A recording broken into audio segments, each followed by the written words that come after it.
Okay, we are back. It has been, what, 3 weeks?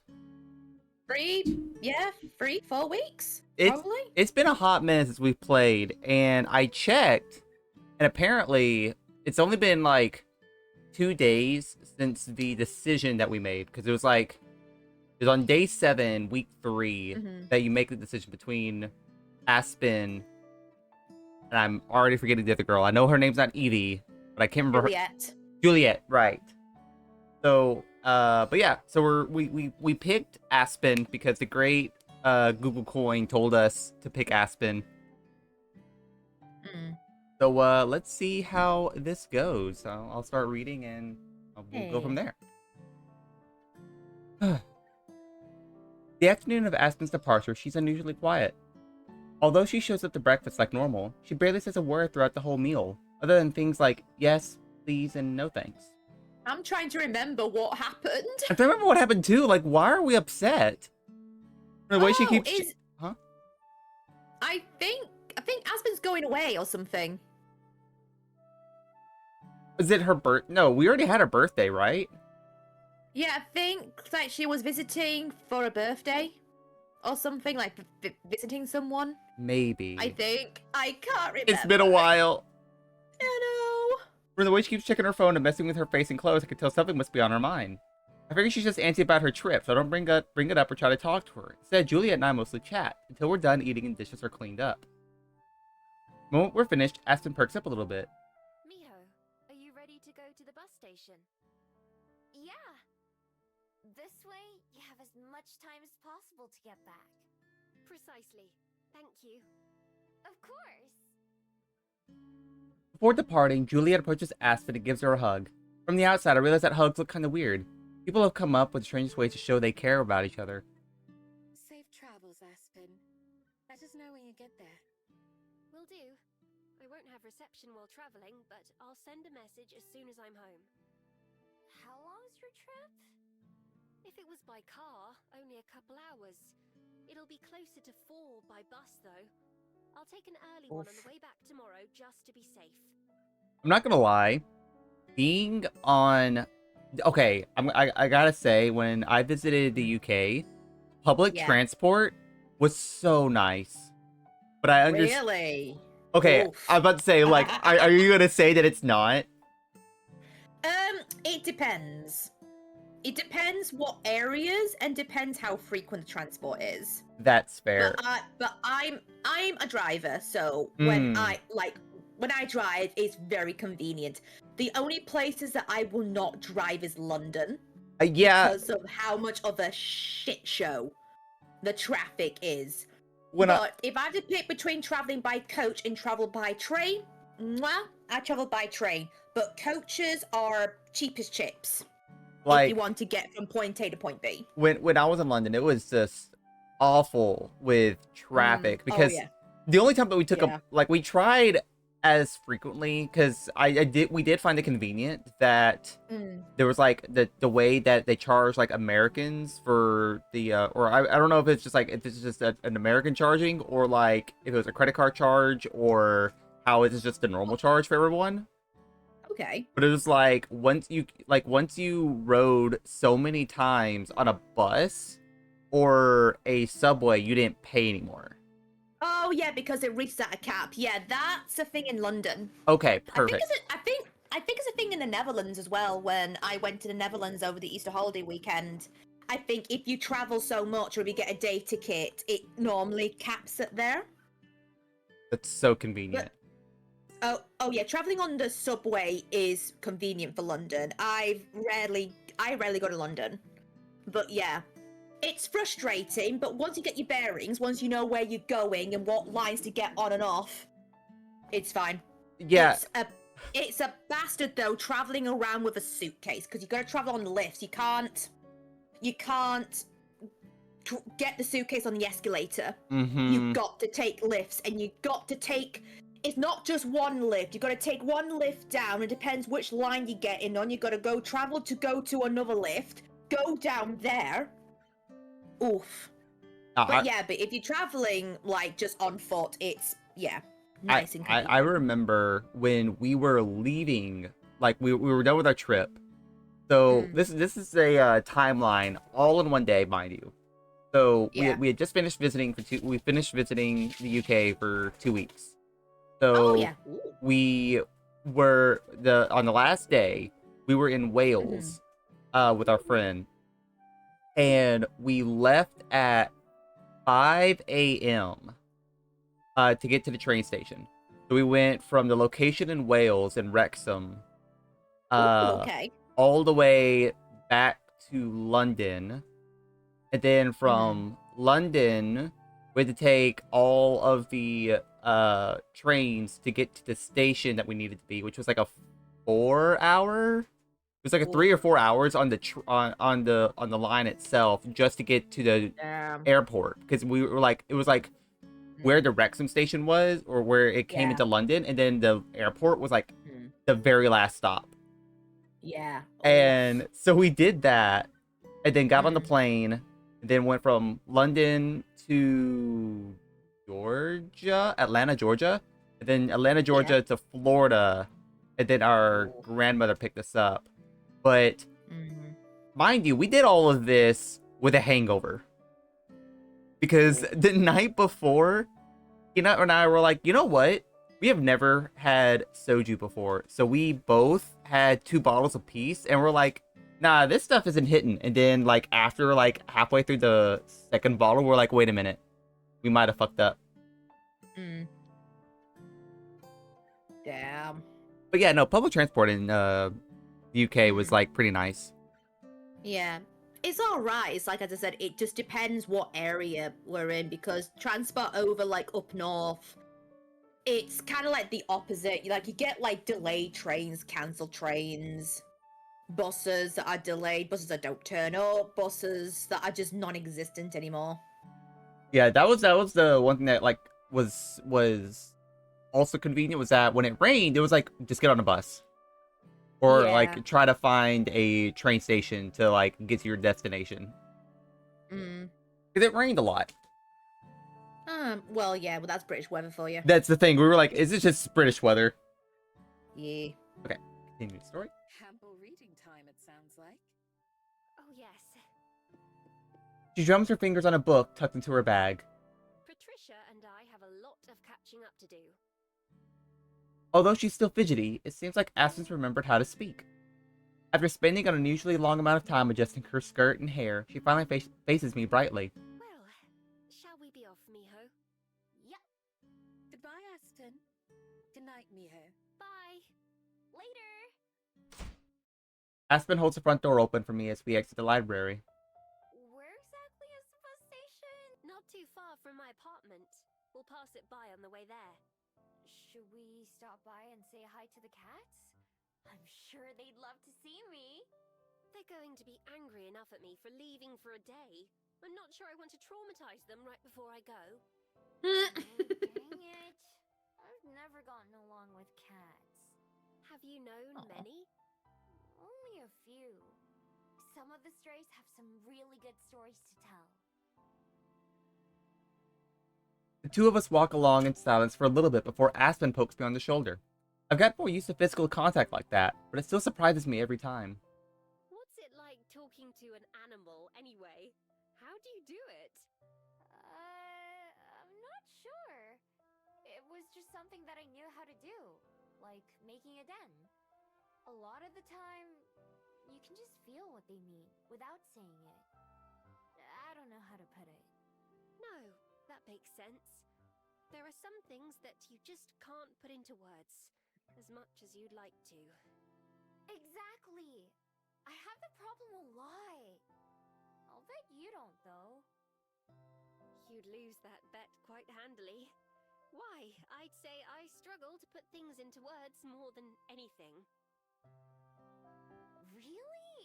How? I thought you loved writing. I do, usually, but it's not that simple. Sometimes you just can't use any old words. You have to use the right ones. And often that means going through lots and lots of the wrong ones until you find them. I think it's Oof. easier the way animals do it. It certainly sounds like it. I often wonder if I could talk to Percy and Byron, what they would have to say. Maybe they I don't just want to know complain what my about pets me would not think about feeding me. them enough or something. Same. Do you want me to ask them? It's tempting, but no thanks. As long as I don't know for a fact that they're saying rude things, I can convince myself that they're not. Rather like that other cat in the box. Cats like being in boxes, so they probably wouldn't be complaining. Not quite what I meant, but I'll take it. For a bit, Aspen hums quietly to herself while we walk. I don't know if she knows that I can hear her. Even though she's being more chatty, there's still something that seems a little off about Aspen. I can't quite place my finger on what it is, though.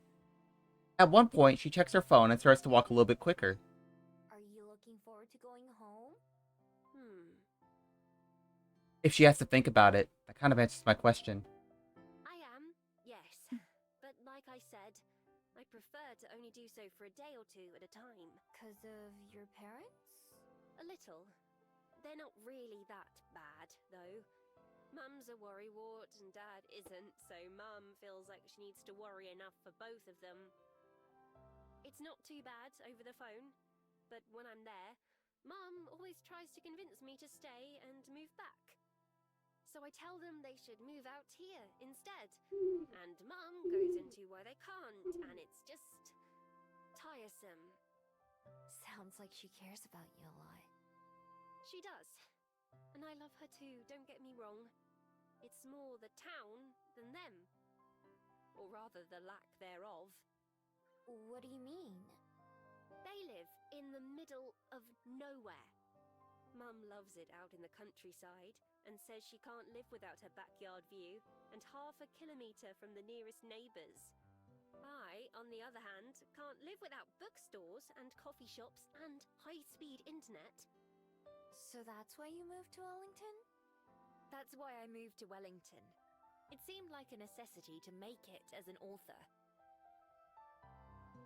I try to put together the things she's been telling me into one big picture. Can you only find the right words here? Exactly. At least, that's what I thought before I came. Turns out that moving to a new city won't magically make you a better writer. Or even a writer at all. Back when I was in school, I used to daydream about what life in the big city must be like. Busy and important things happening during the day, and then nights full of excitement and sparkling wonder. Instead, it's the Bell House, and a tiny apartment the size of my living room back home. I thought if I put myself in this new environment, then I'd grow into the type of person who belonged there. I learned the hard way that places don't change who we are. Still, better to be struggling to make it in the city than doing nothing out in the boonies, I tell myself. I think it sounds pretty nice. Boona. Yeah. Nothing to have to. Ugh, not you too. That's exactly what my mum says. As a millennial myself, I think the millennial generation are becoming the new booners, and I'm scared. Yeah. I'm sure even Wellington must seem like a bore compared to some of the places you've been to. Like I think your bird Shanghai or agrees as Seoul. well. Okay, are you hearing the bird screams or the pigeons? I think it's a pigeon. Yeah, I didn't know if you had birds and pigeons. I have just grouped both. them all as... Oh bless, yeah. I think your pigeon agrees. Okay, so what's funny is that It's cute. everyone who like collabs, like, because I listen, Hero, I have a air purifier, 2 fans, and the parrots in the room next to me. No one can Okay. hear those other things, but they hear No. the freaking pigeons. Yeah. I'm like, how do y'all hear just the pigeons but nothing else? I wonder if the pigeon is louder than the fans. It depends, like, if the mic can pick up, like, that's more, I don't know, natural or something? Not sure, because like maybe it's just like the way that like their voices, like it's not deep, Mm. but it's like it echoes, I guess. Yeah. Yeah, I think like sometimes when I have the washing machine going, not a lot of people can pick up the washing machine, but they can pick up my husband's voice when he comes through the door. I just assumed because I saw your character light up whenever they started gooing, and I'm like, do you hear the pigeons? Yeah, I can hear the pigeons. Well, yeah. I still like it though. Those cities are too big for me. They're noisy and loud and smell bad, and anything can be dangerous. You have to be on your guard all the time. It's not like that here. The scariest thing I've seen was a movie. That's true. I'm glad. I'm glad you liked it enough to stay. Me too. Whoops. We're well into the city, pretty far past Cuba Street and the Bell House. Now that I've been there once, I also recognize Tepapa, the museum, when we passed by it. They did say it's Tepapa, right? Not we're not saying it wrong. What's alright? Uh, Papa? Tepapa. To Papa. Okay, making sure that we're not like just like butchering this name. By now, there isn't much I don't We recognize. probably are, but it's alright. I've been all over this part of Wellington enough that I could probably get from here to Mount Victoria with my eyes closed. I memorized other cities the same way when I lived there, but for the most part, once I left, I forgot all about them. I'm not sure I'd ever be able to forget the streets of Wellington, though, even if I wanted to. Instead of humming, Aspen started fidgeting again as we walk, messing with her phone and purse and hat and glasses. I recognized the shops and apartment buildings from the walk to the Aspen's house, so it can't be very far from the station. Are you nervous? Me? No. No. Why would I be? Do I seem nervous? Yeah. Is it because of the bus? You don't have to worry about that. I've ridden on them lots of times and they only broke down like once. Okay. No, it's not that. I don't think it's that, Miho. I mean, no, I'm not nervous. Okay.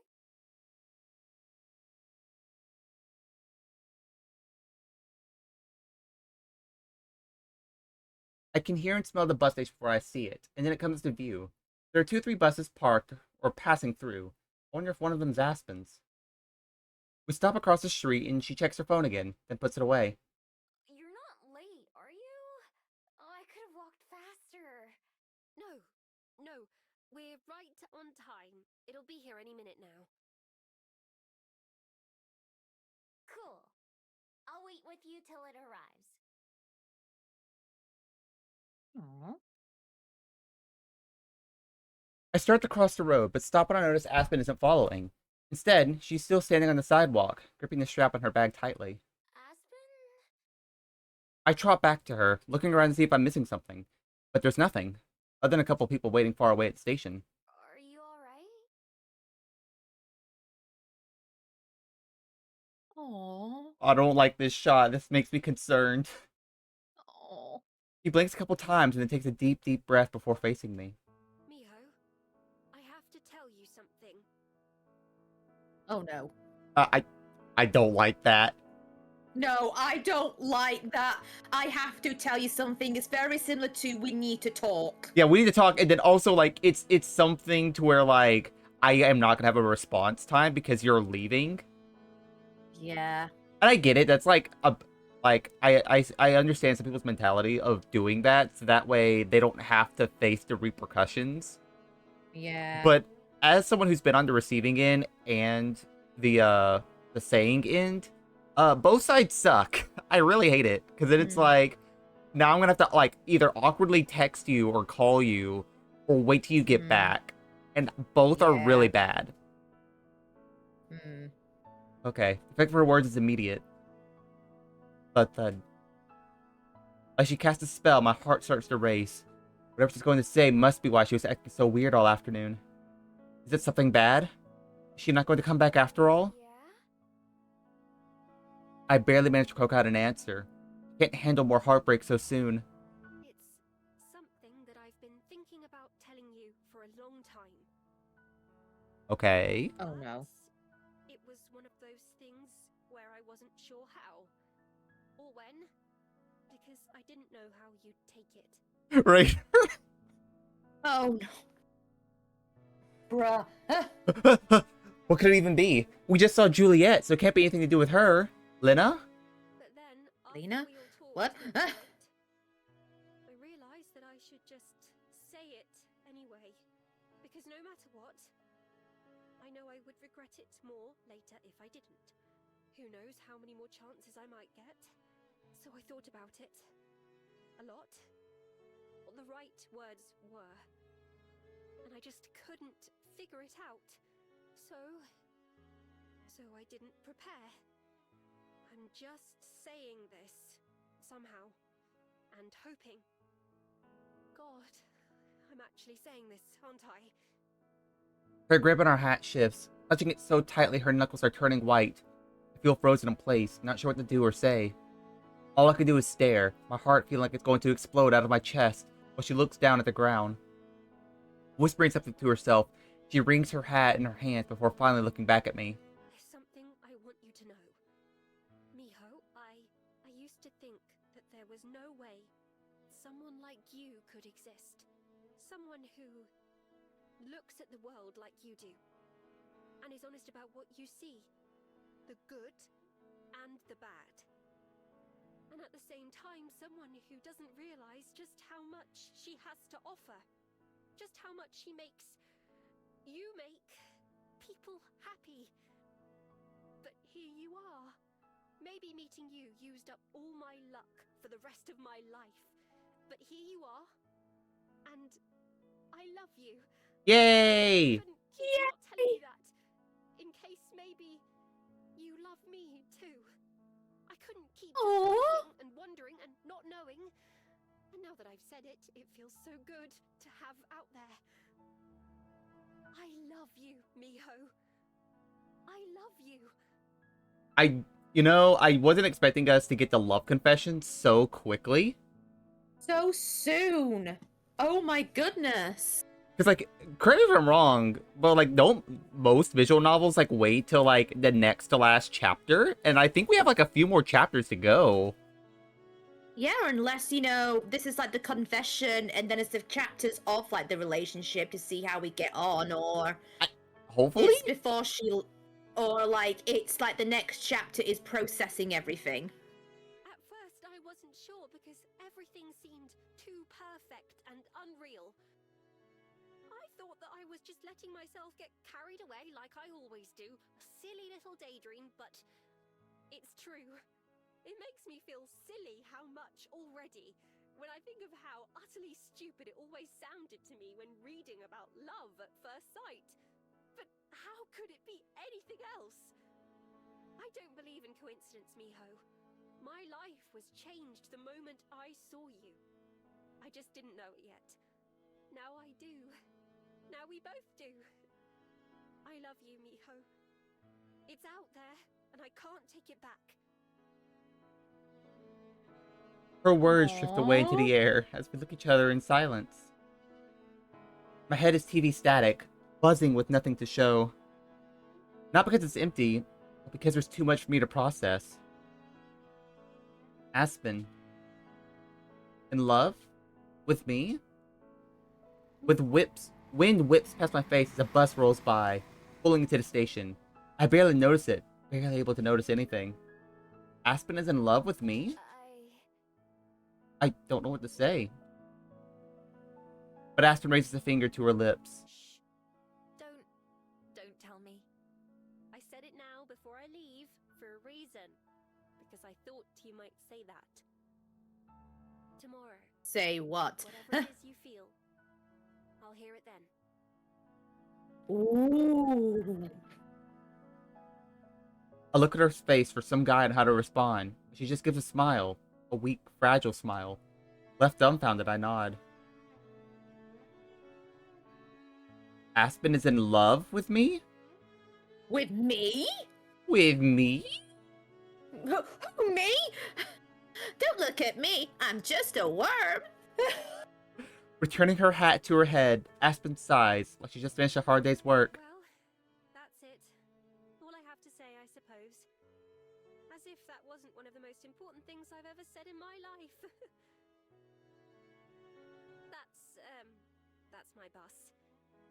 so. I'll see you tomorrow, Miho. And no matter what, it's okay. If we just carry on being friends like normal, I'm fine with that. More than fine. I'm just glad that I took the chance to tell you. For how nervous she was a few minutes ago, she does seem a lot calmer now. Just plant the bomb and leave. Classic. Yeah. I may as well be a statue as Aspen starts to walk past me. But then she pauses. May I give you a goodbye hug? That much I can respond to at Aww. least. Yeah.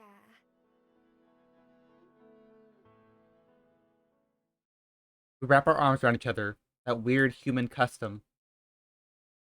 Everything may have just changed, but she's still the same Aspen she was when we left the library. I try to listen for what she might be saying without words as she squeezes me tight.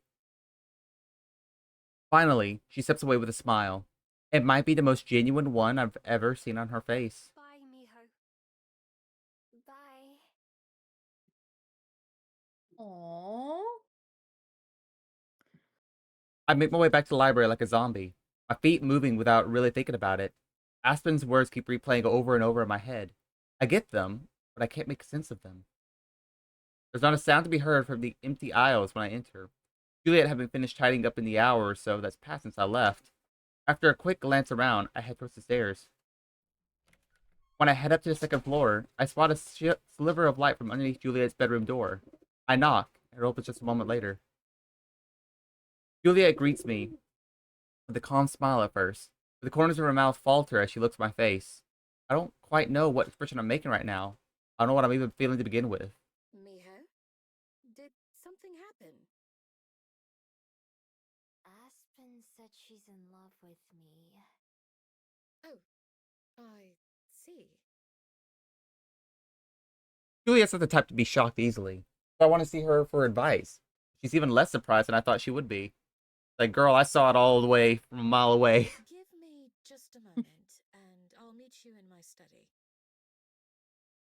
I nod and head over there, opening the door. As I walk through the darkness, I'm met by several pairs of eyes. Just as startled as I am, several bats begin to flap their wings and noisily take flight, chittering overhead before most of them leave out the open window. The biggest one watches me for a bit longer before departing as well. By the time Juliet enters the study and turns in the lamp, it's just me and her. Alright, I'll let you go from here. Okay. Sorry I scared off all your bats. It's fine. Don't worry. I'll be back before too long. We settled down into the same seats as last time, with Juliet behind her desk and me across from it. So, Aspen. Yeah. Aspen. I wonder what Aspen's thinking right now. Is her head as much as a mess as mine? Probably, knowing her. We had just gotten to the bus station when she stopped and said it. She said she waited until just before she left, so she didn't have to hear my feelings until tomorrow, when she gets home. That reminded me that when I started dating my second partner, I've waited 6 months until I finally said to him that I love him, and that's the longest I held before saying I love you to someone. It's like I just wanted to wait to the right time, and it was like the next time that we saw each other. Yeah. Yeah. I tried saying it in Dutch and I fucked it up like on the very last word. And I'm like, oh, for fuck's sake. That's still sweet, but it was just like, I know. I'm trying to think when I told Ina, my wife, about when I loved her, and it was just like, because in the past I'd had some past relationship problems, so I didn't know like what was a relationship or not. So after we had been dating for like almost 6-7 months, I was like, "Are we dating?" And she's like, "Yes, I love you." And I'm like, "Oh, okay, cool. I love you too." Yeah, I think the first time that me and my husband said I love you to each other, I was already in a really shit relationship with my previous ex. So he helped me got out of that relationship And I just remember him saying, like, I fucking love you, Alex. I just went like, I love you too. Hmm. And I think, like, when someone, like, genuinely loves you, and you still feel that after, like, 8 years. It's... I love you is, like, 3 simple words, and yet it holds so much. Mm-hmm.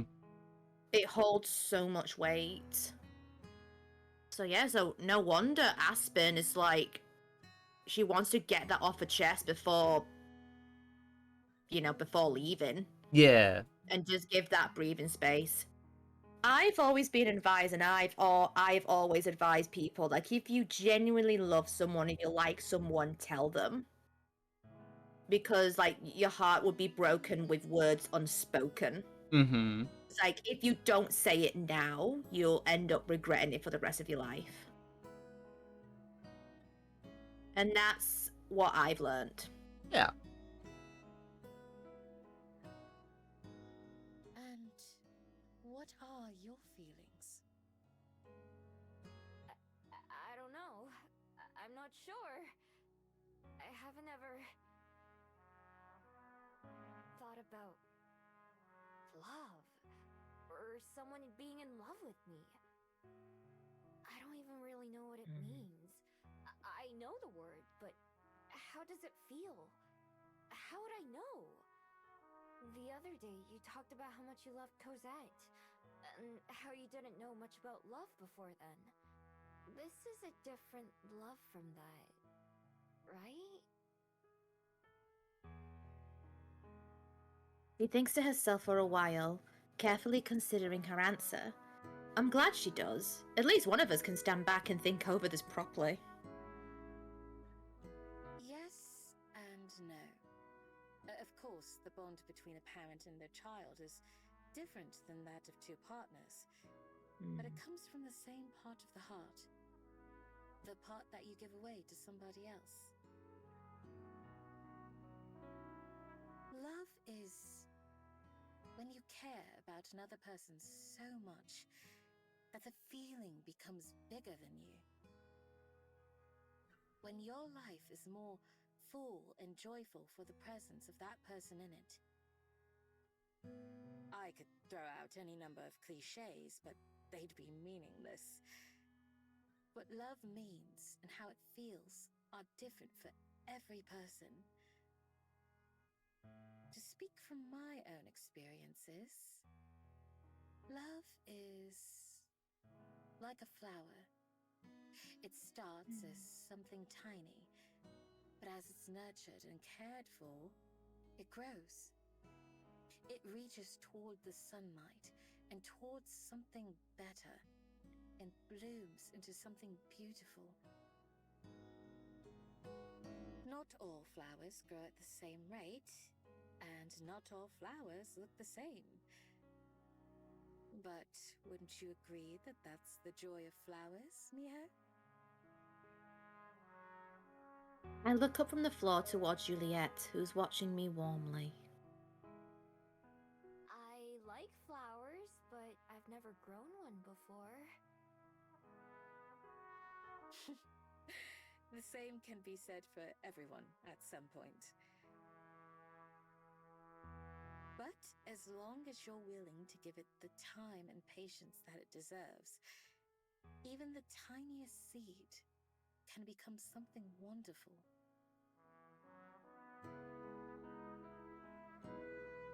Juliet must see the confusion in my face, because she touches my hand gently. You should take some time to yourself, Miho. We can talk about it later tonight, if you're ready. If you needed even more time, I'm sure Aspen would understand. Yeah. I need to think about it. And sorry for waking you up. Or keeping you up. Whichever. It's no trouble at all. I'm glad that you felt comfortable coming to me about this. Aww. It was the first thing I did. Thanks, by the way. You helped me out a lot. Of course. It's my pleasure. It's what friends are for. Juliet returns to bed, and I go back to my room as well. I sit down on the floor, which is where I've done a lot of my best thinking lately. I lean against my bed and turn on the TV. There sure are a lot of shows and movies about love, aren't they? Aren't there? It's difficult to imagine that concept applying to me. I do know that I care about Aspen a lot. I like being around her. I like talking to her. I look forward to seeing her when she's not there. We're friends. But could we be more than that? I spend a few hours stewing in my thoughts and not coming to any conclusions. Love feels like something that couldn't and shouldn't apply to me. And yet, here I am. Hours pass as I consider the issue from every different angle. I end up with more questions than answers. Is it something I want? Is it something I could even do? What I choose to say to Aspen doesn't just affect me, but it affects her too. No matter what, both of our lives are about to change. And no matter what, I have to make a decision. I'm sure that I'll have some doubts either way, but I can't just ignore or run away from this. So after turning it over and over in my mind, I finally make a choice. Slowly, I stand up and head downstairs. My legs feel like jelly as they carry me towards another huge moment. My hands shake, but I hold on tightly to the banister as I head down to the kitchen, where Juliet's making tea. There's a second mug set on the table, full of steaming hot chocolate. She knows. Let's go. Let's go! She's a mind-reading vampire! I was just Sorry, about to call Juliet. for you. I heard you get up a little while ago. I was still doing some thinking, though. I see, I see. So I take it that means you've made up your mind about Aspen then? Yeah. It wasn't easy, but I have. Are we gonna get another choice? That's what I'm confused about. Matters of the heart are rarely easy. Shall we sit? Yeah.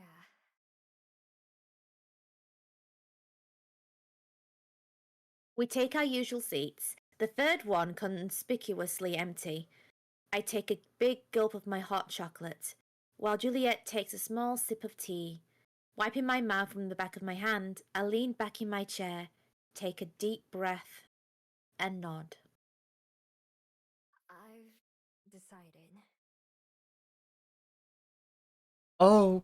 Ooh, another choice. Ooh. Okay. Now we're getting the spice.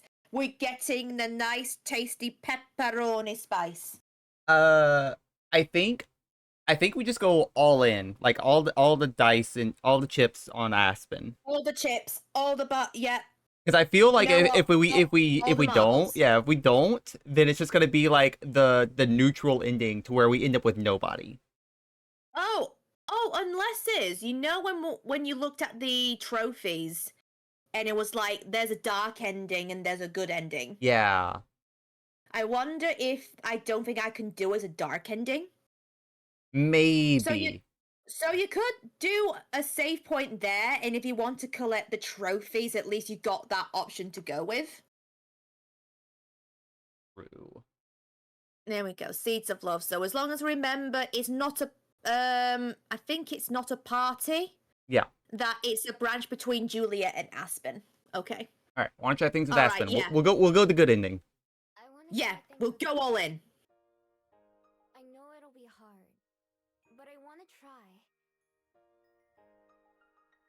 I feel more sure of the words as I say them. Something about this decision feels right. I do want to try. Like Aspen said yesterday, it's out there now, and I can't take it back. I know she's a human, and so someday it'll hurt. We're going all in. No stop sign, no speed limits. We're on a highway to hell, baby. Let's go. But I can't just always run away from things that are painful. Because if it hurts, that means it was important, doesn't it?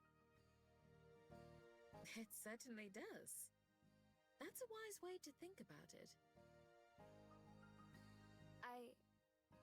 I know I don't know much about love, or how to be in love with someone. But I'm willing to learn, and try. As I speak, I feel something stir in my heart.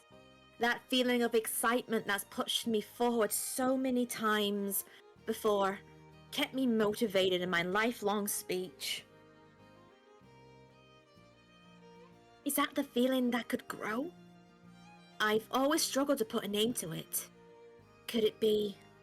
Trying is all anyone could ask of you, Aspen or otherwise. All you have to do is be yourself. That's who Aspen fell in love with, after all. I can't tell you how happy I am, for both of you. As it begins to sink in, I feel a grin spreading across my face. Aspen is in love with me, and I think that maybe, just maybe, I could be in love with her too. Thanks. I wish she was here, so I could tell her right now. Tomorrow seems so far away. Just watch Miho like show up at the bus stop with like a bouquet of flowers. Be like, I love you. Yeah, with like balloons and like stuffed animals. It took quite a while for her to work up the courage to tell you. And I think your pigeon agrees with that as well. I know. Aww. There we go. Everyone's happy. I wouldn't be surprised if she borrowed the idea from some book or another. Yeah. Yeah, you're probably right. And wait, you knew she was gonna tell me? Not exactly. I've known for a long time that she held feelings for you. She never told me outright, but Aspen isn't particularly subtle. I never Well, I knew. definitely didn't pick up any fucking hints. I know. Know what I would have been looking for either. But then again, Julia's been around for like centuries, so I think she would know like all the signs by now. All that's important is that she was able to tell you how she felt, and you were able to accept those feelings. Anything along the way was but a means to the same end. Juliet's right. Not just about Aspen, but about my life in general. As she herself pointed out not that long ago. I thought it had all been for nothing, ever since... oh my god. Youngin died without me knowing it. As if I reached a dead end myself. But that was just the end of a chapter in my life, not the whole story, as Aspen would say. I thought my life, as I knew it, had an ending, and maybe that was true. On the other hand, I feel like a new life for myself is just beginning. One that isn't so solitary and lonesome. Nearly every day, I discover something new about myself. Things I used to think were impossible. At least with someone like me. Maybe I'm not so different after all.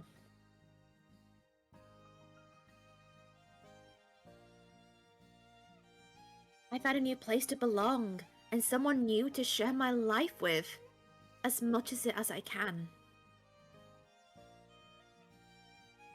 Aspen, who's seen just as many sides of me as I have of her, and who still chose to tell me she loved me, even though she'd never told anyone that before. I can't wait for her to get back, so we can find out what's next together.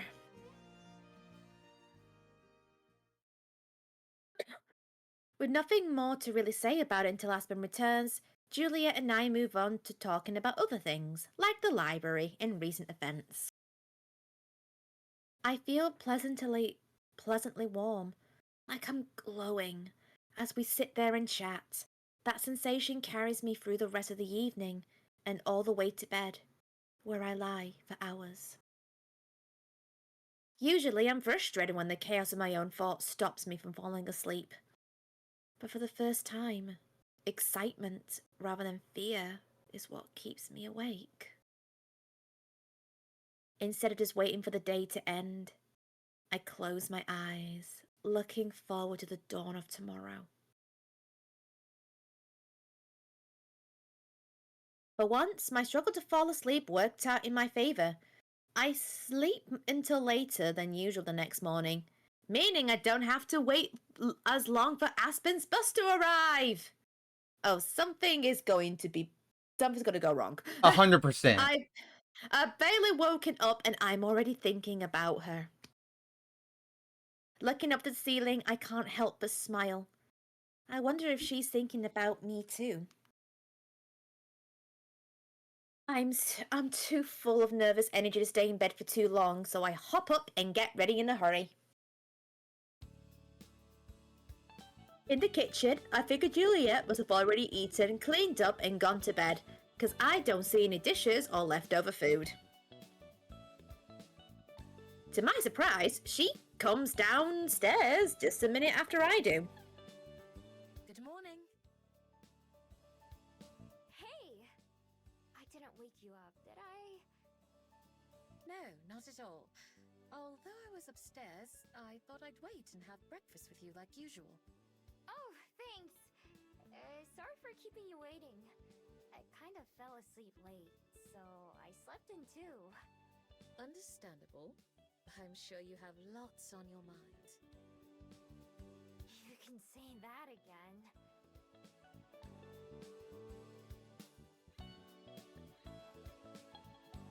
I take my seat at the table while Juliet pokes through the fridge.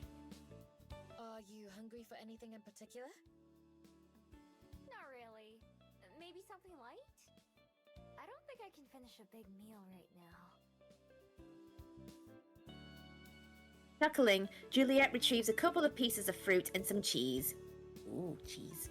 Cheese. You're wrong with cheese. Cheese! Gromit!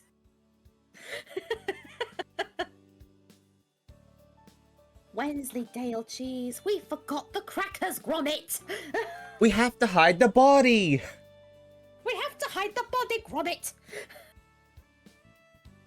Oh my god. Nah, I haven't eaten anything. I'm just nervous. I'm sure I would be too, in your position. Although, Aspen did the difficult task of taking the first step. You have the luxury of being the one to respond. That's true. Juliet sets a platter of slices of apples and oranges, as well as a few blocks of cheese on the table between us, and an idly munch on some fruit. Do you want to come wait at the station with me? I'm leaving after we're done eating. No, girly, you gotta go by yourself. It's gonna be weird if Juliet's there and you'll be like, I love you. Yeah, Juliet's gonna be there like as the third wheel or like moral support going, you got this! Like, maybe watch from a distance, but like, don't be right there while you're telling Aspen. Yeah. Oh god. Yeah, like, you know, don't ruin the moment with an audience. Yeah. You'll have plenty to talk about on your own, I'm sure.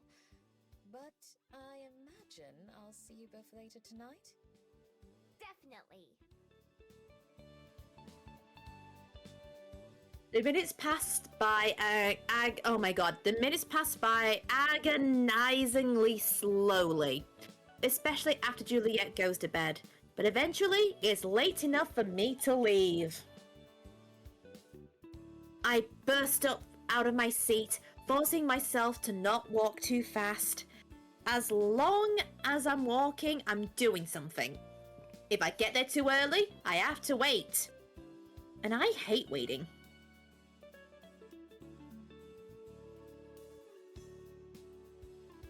Coming to myself, I followed the same route Aspen and I took yesterday. If I wanted to, I probably could have found a faster way. Or even a longer way to kill time. But it's not worth the risk of getting lost, though. The closer I get to the station, the faster my heart races. The growing anticipation, the way I can't stop thinking about anything else. It reminds me of something. Something I haven't experienced in ages. It reminds me of the days in the forest, towards the end of my time as a regular fox. The way I felt on the way to the clearing every day to see my person. Oh? Back then it was different, of course. More instinct, less thinking, but it still pushed me forward. That was love, wasn't it? In my own way. Just like Juliet said. Usually something like that would stop me in my tracks, but today it just makes me smile. My good mood carries me the rest of the way to the bus station. Okay, I'll go from here. I pause. Okay. Oh, sorry.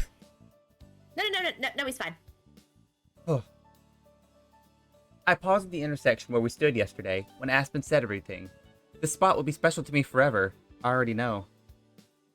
I hurry across to the other side. There are a handful of other people waiting, standing or leaning against a fence. I sit down on one of the empty benches, practically buzzing with anticipation. I watch the clock as it continues to tick away, until finally the scheduled minute comes, and there's no bus. I sigh, disappointed but not too surprised, when our bus is ever exactly on time anyway. Soon the bus is a couple minutes late, then 5 minutes. It gets harder and harder not to worry. Good thing she left early. I notice that I'm not alone. Some of the other people waiting are beginning to get agitated too. One person stands on the edge of the sidewalk, peering in either direction.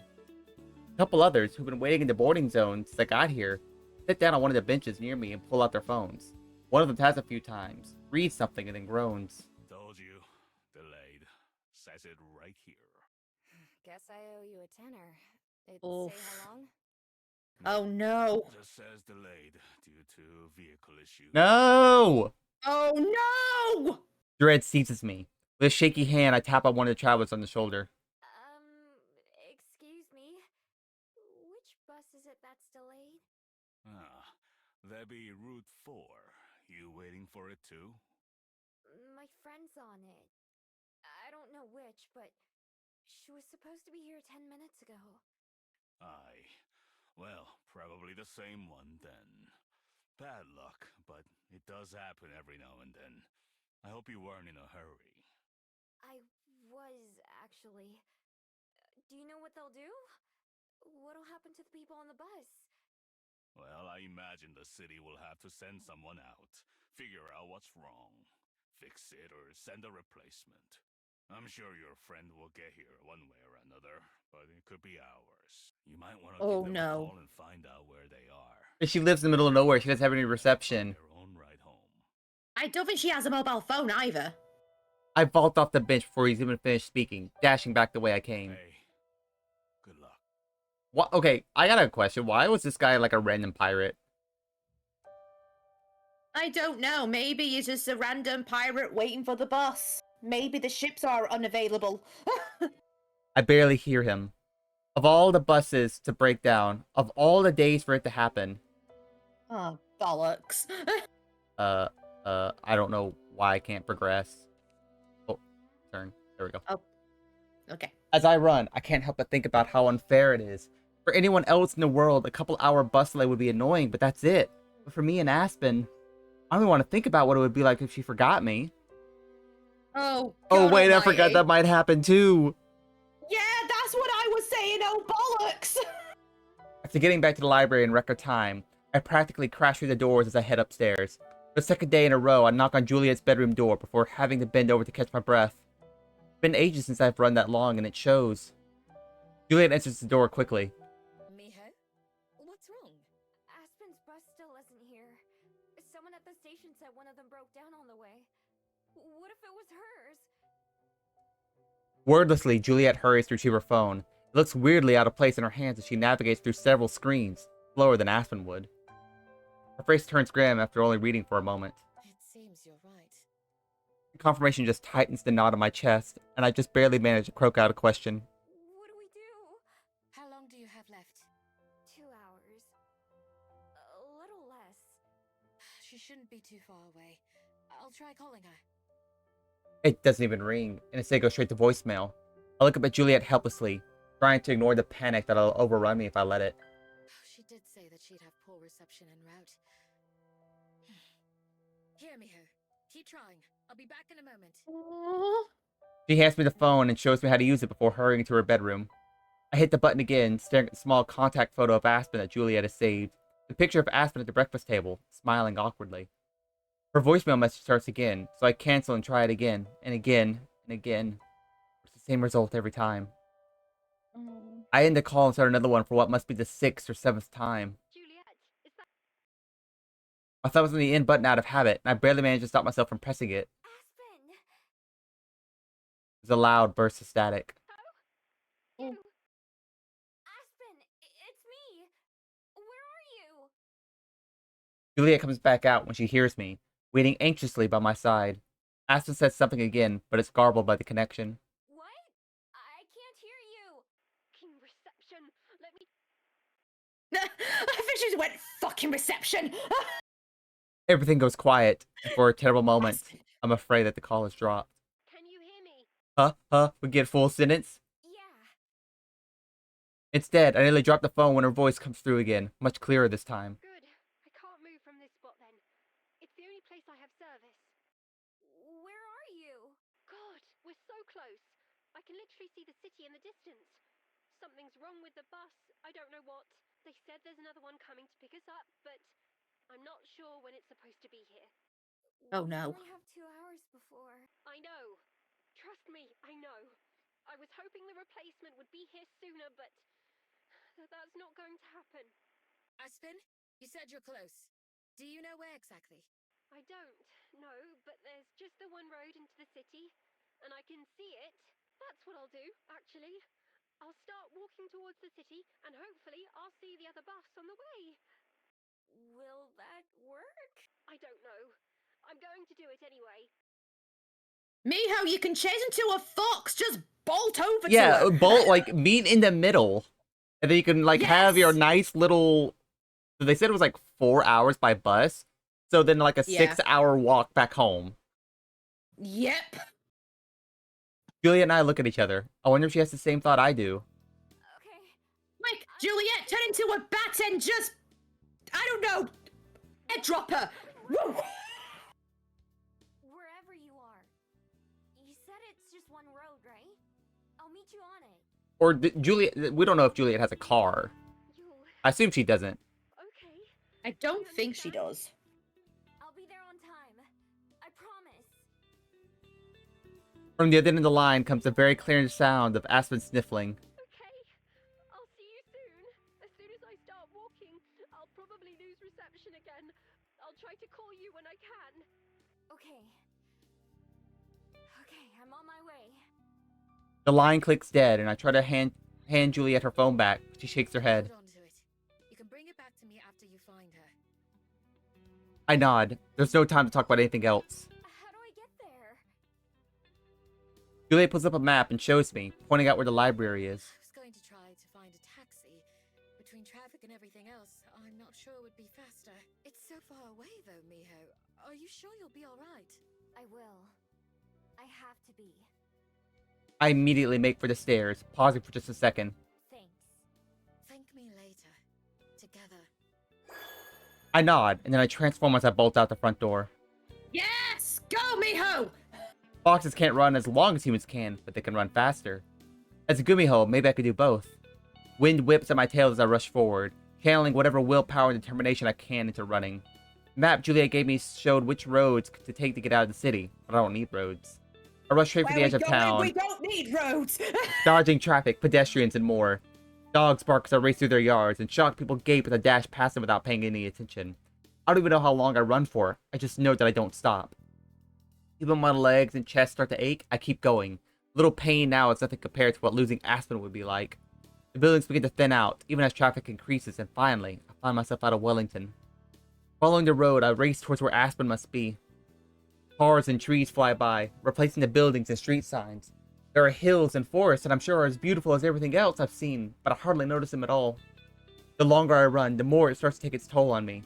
Against my will, I can feel my speed flagging, each step taking just a little more effort than the last.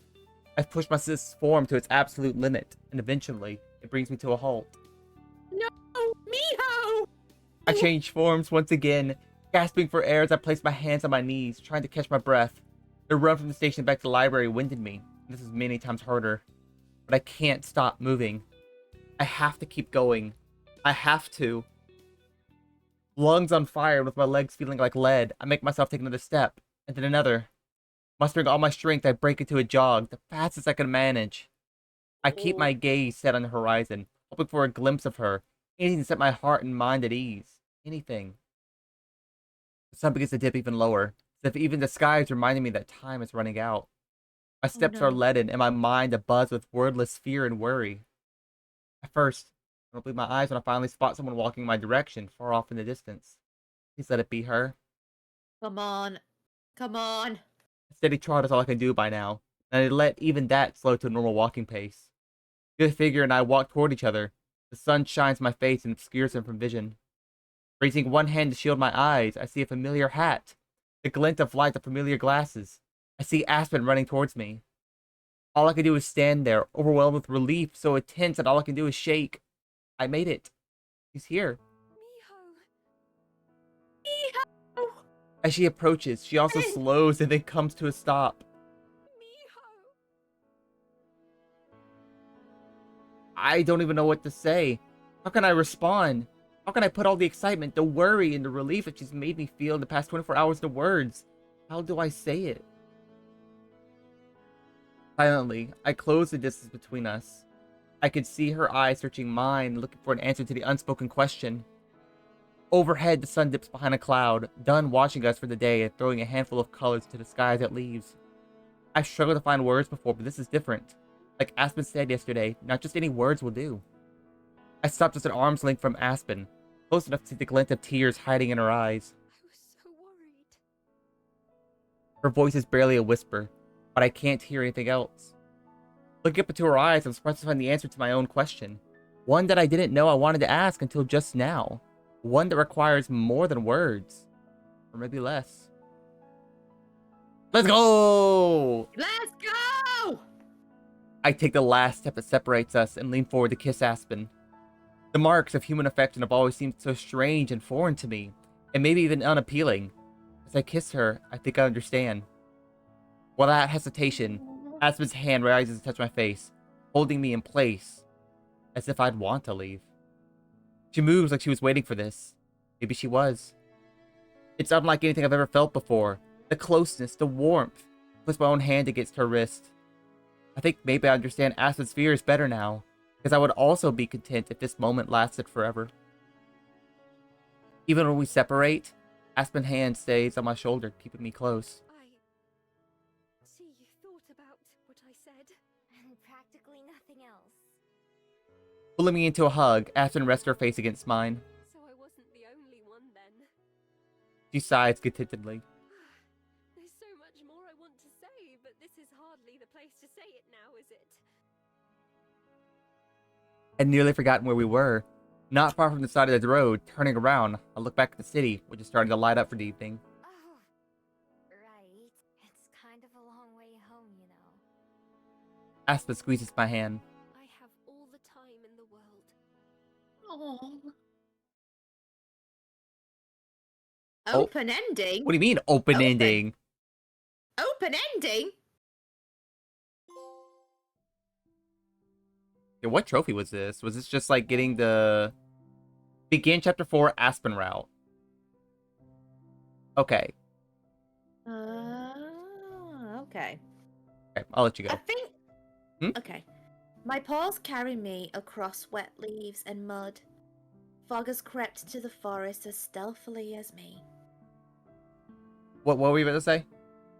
Oh, I was gonna say that I wonder if we chose the other route, it would be like the dark route or something like that. I think it was like dark or closed route. I don't know. I'm curious. Let me look. Uh, Okay, Chapter 5, Aspen. Chapter 5, Juliet. Achieve Aspie's oh, Confin. all right. It was wild and comfy ending. Right. Okay. Right. Right. Okay. So apparently there's other achievements with the side characters. Yeah. Perfect performance with Lena. Legendary catch with Mr. Kim and make friends with Tommy. I thought we were already friends with Tommy technically, but I guess not. Not per se. No. We haven't been visiting the fishing things, so That's we've been fair. focusing on Lena and Tommy. They do have more interesting stories, not gonna lie. Yeah. Glimpses of the sky are rare between the trees and the mist. The wild mountains and hills are hidden as well. Out of sight, but not mind. I run, filled by a sense of purpose. It lightens my steps and pulls me in the right direction. I'm going to see someone I care about very much, and who cares about me. Somehow, we found each other. My person. The path to follow was engraved in my body and mind, almost instinctual. A warm smile, a gentle touch, a kind word. These are the things that draw me forward. I slow down as I get close to my destination and to the silhouette waiting for me. It's impossibly bright as I approach, my heart pounding in anticipation, like the sun has descended to greet my person too. It matches the feeling in my chest, warming my soul and fur. So bright that when my person turns around, stooping low to greet me, light is all I can see.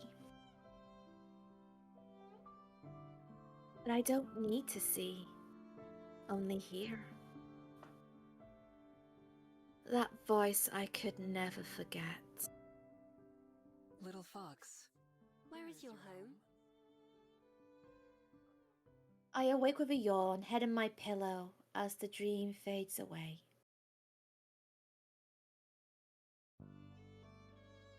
It's been a long time since I dreamt about the forest. It used to happen a lot, especially when my travels first took me out of Korea, but over time they stopped.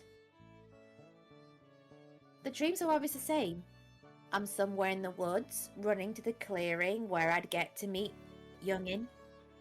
There, they greet me in the same familiar way. Something was different about it this time, though. Of course, the first thing on my mind after my dream is Aspen. I have a feeling that's how most of my mornings are gonna start from now on. Of course, the first thing on my mind after my my lips tingle as I recall our kiss yesterday. My first kiss ever. The first of many, I promise, Aspen. Although the stressful part was over, the rest of the day was equally exhausting.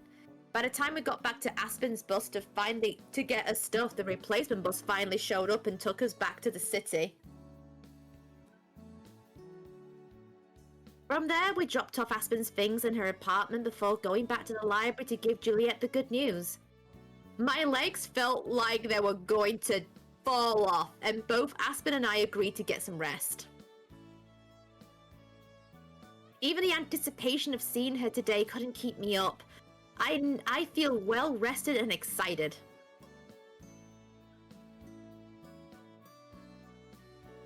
Roll onto my back, I start to notice something weird. It's like an itch, but in my mind. Something irritating and out of reach. And out of me? It takes me a moment to realize that it's my bead. I know it the same way that I knew how to run and hunt and dig. Looking at the baubles around my neck, there's an obvious change. Of all the beads in my necklace, only one is special. Most are just pretty things I collected and stuck on there. Only one has been there with me from the moment I became a gumiho. Became me. Since then, it's stayed exactly the same, no matter how many times I throw or drop or lose it. The necklace comes back to me with the bead unharmed. Not a single scratch or chip or blemish. Until today. Instead of a normal pale white, it started to shine. It's barely brighter than usual, but I noticed in an instant. In fact, it's almost as if... I hold my necklace up to be sure. It's glowing.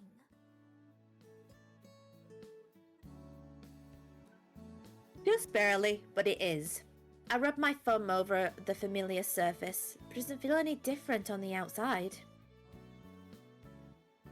I'm not sure what it means, but it has to be related to yesterday. There's no other way you could pick today of all days to change. Maybe Aspen was onto something when she said there's no such thing as coincidence. Either way, it's magic. And magic I can't control. My bead has always been a part of me, but it's always something I can only partially understand. And in that wordless animal way I described to Aspen. When the time comes, whatever that it is that's coming, I'll just have to trust that I know what to do. Right now, it doesn't matter. Because something much more important is going to happen, or sooner. Aspen will be here! She's probably here already, so I need to get ready. Going through my quick morning routine, I feel more energized than ever. For once, I'm not nervous, just excited. Oh. As soon as I open my bedroom door, I can hear the familiar murmur of conversation in the kitchen. Even a short walk downstairs is enough time to let my heart race. I assume Juliet's in the kitchen when I get there, but I only have eyes for Aspen. She looks over from her seat at the table, and the instant she sees me, her face lights up. Aww. Cute! It nearly stops me in my tracks. I've seen Aspen smile 1,000 times by now, but never like this. Never for me, and me alone. I can't help but do the same. Good morning, Miho. Morning. It's our usual greeting, but it feels brand new. I wonder if all the little things will.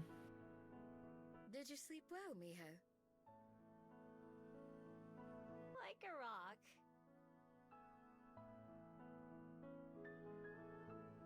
I pull my chair closer to Aspen's than usual as I take my seat and fill my plate.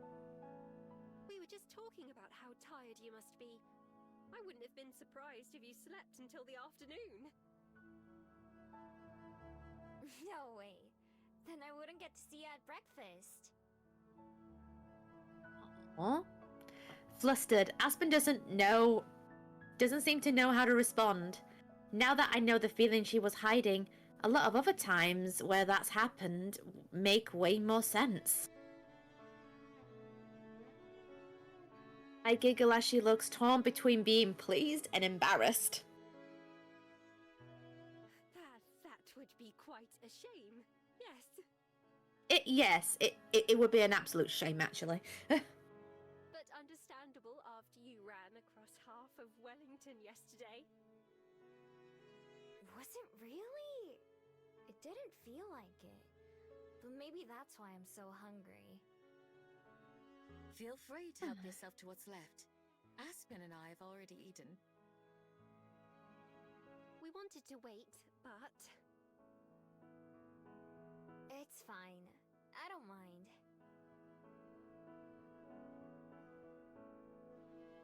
Around now is usually when Aspen would start to leave for work, but it's Juliet who stands up first. I must say, I'm rather sleepy myself. Would either of you mind if I retire a bit early today? Nope. Aspen and I can clean up, right? oh, yes, right. That I mean, not at all.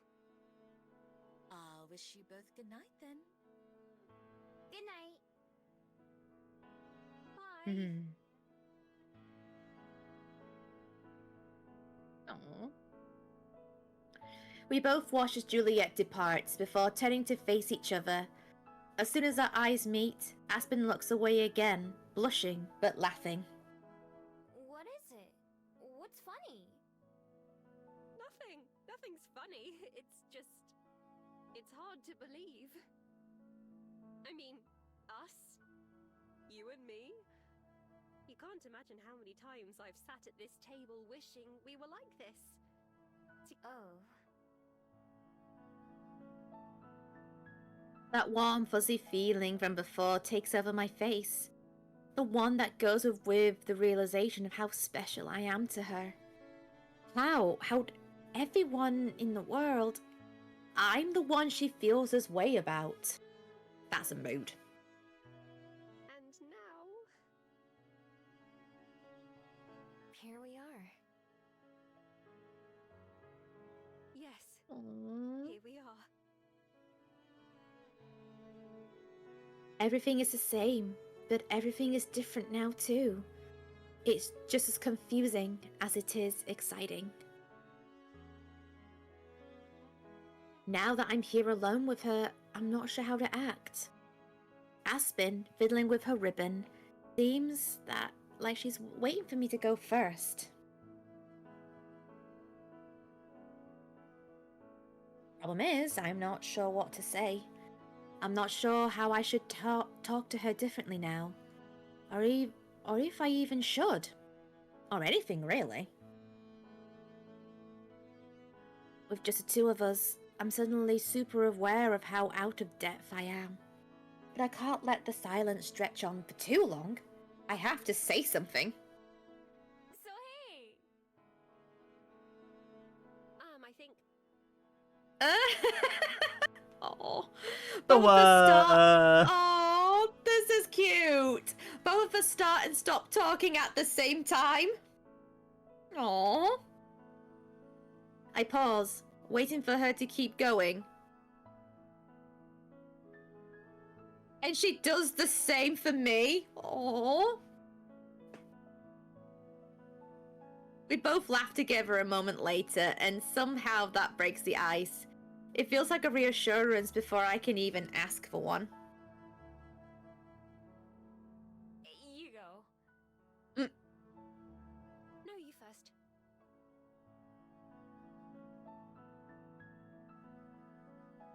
If that's what it takes. I was going to say that, I don't really know much about this whole dating thing. So if there's... Aspen shakes her head and puts a finger to my lips to shush me. Aww. That's exactly what I was going to say, Miho. It's all so new to me as well.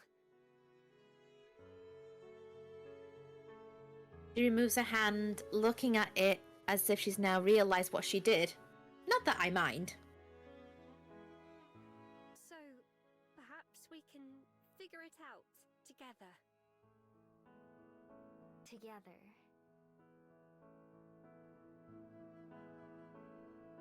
I try out the word myself. Aspen and me. Together. Yeah, I like that. We can both just do what feels right. I like the sound of that too.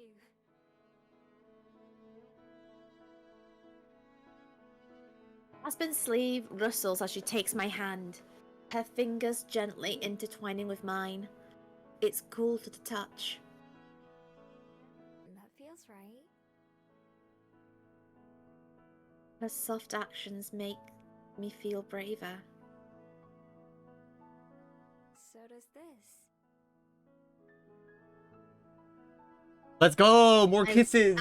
Yes, more kisses! Smooches! I lean forward and kiss her, just for a moment. Because a moment may well be an hour. I'm not sure it'd ever be enough. I'd say we're off to a good start. Me too. Just being near each other already feels more meaningful and exciting, since this is just the beginning. I can't wait to see where things go from here. Of course, I'll have to wait a bit longer. With her free hand, Aspen checks her phone, and I see her frown in response. Time to go? Unfortunately, She stands up and I stand with her, still linked by our hands. It feels almost unfair that daily life with all its obligations still matters right now. That's a mood. It is 100% a mood. It's like, man, I can't kiss my girlfriend all day. I know. Aspen hasn't even left yet, but I'm already waiting for her to come back. Aww. I wish I could stay here with you longer though. Me too. Maybe I'll just come buy a bunch of drinks at the Bell House, so I can talk to you at the counter. Perfect. I can tell my boss I was just engaging with the customers, like she wants us to. I'm doing my job. Just doing my job. Both of us laugh again, and Aspen steps forward to lay her head on my shoulder. I lean my head against hers, surprised how soft her hair is against my cheek. I really will be thinking of you all day, counting down the hours. Same. I couldn't think about anything else, even if I wanted to.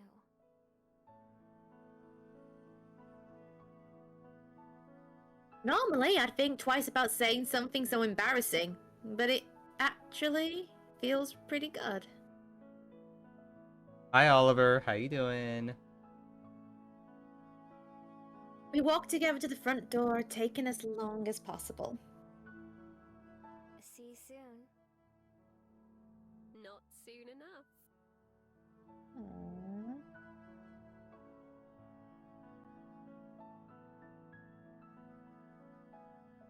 I stand in the doorway as Aspen slowly walks backwards, holding onto my hand to the very end. She looks into my eyes. I love you, Miho. Yay! Aww. The tip of her fingers linger against mine, and where they touch, it feels electric. I think of the sprouting that Juliet used to describe love, and the way it grows. Maybe that word means different to Aspen and me right now, but I know without a doubt I want to learn all of them. I want to take a chance with her. I want to try. I love you too. Oh. And I mean it. We stay like that for just a little longer, not needing to say anything else. Then finally, Aspen turns around and begins to walk down the hill, taking my heart with her. Okay, I'll go from here. Yep. 1 second.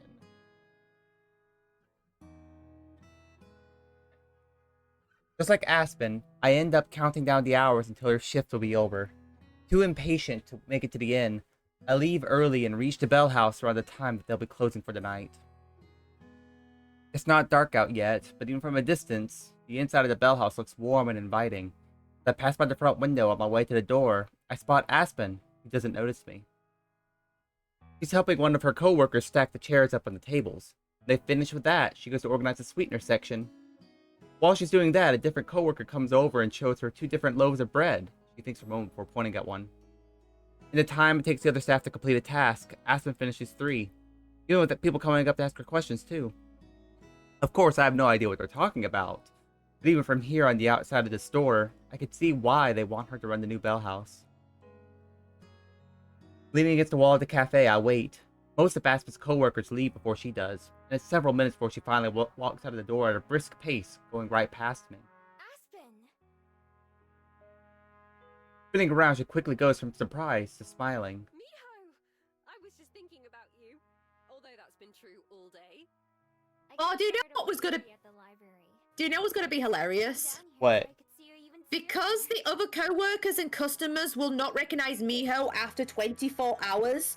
Imagine like Aspen and Miho going all lovey-dovey and they all ask Aspen, who's this girl?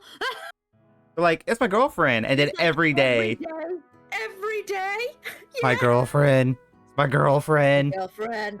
My fiance, my wife. It just turned into it's my wife. Just have like a little post-it note on the side. Be like, this is Miho. This is my wife. My wife. That earns me a hug and a kiss on the cheek. Oh. I love you. Have I mentioned that? Oh. But I don't think I'll get tired of hearing it. Good. Oh, this is I just don't get cute. tired of saying it. Aspen links her arm with mine, snuggling against my shoulder. Normally, when someone gets so close to me or touches me, my first instinct is jump away. But not with Aspen. It's only the first day, but I've surprised myself with just how much I'm enjoying being Aspen's girlfriend. If she hadn't told me her feelings, I probably never would have realized my own. But once I opened myself up to the idea, I realized that almost all of my favorite memories are with Aspen. When I'm with her, I just have fun. Being around her cheers me up, even if I was in a good mood to begin with. I wonder if it's the same for her. I hope so, since just being myself has always seemed to make her laugh and smile. I never would have imagined that I'd be able to do that to someone, that they could feel that way about me, or that I could feel it too. I've never been so glad to be wrong. So, what do you want to do now? Well, I need to go home to change and take care of the cats. Would you like to come over? I can make us dinner later too, if you haven't eaten yet. Sure! Even if I had, I'd make room for that. Sleepover? Sleepover. Let's go. Shall we? Arm in arm. Oh, sorry, no, it's you. Go on, It's okay, sorry. it's okay. Jesus Christ. Arm in arm, Aston proudly leads the way to her apartment. Oh. The moment she starts to unlock the door, the sounds of meowing and scratching claws on the other side start up. They're excited to see you too, huh? Excited to be fed, more like. Scooch, boys. The cats run around underfoot as Aspen steps inside, with me following behind. As soon as they notice me, the meowing stops, and they both scurry away. They're like, person, don't know you. Aw, Nope. How rude. Very rude. Get used to Miho, you two. You're going to be seeing her around a lot more. Aspen puts her hands on her hips and talks sternly to the sulking cats. They both meow in frustrated response until Aspen sighs. Yes, now let's get you fed. She grabs a jug of cat food from on top of the fridge, their rattling sound making the cats brave enough to run past me and go harass Aspen some more. Go ahead and make yourself at home, Miho.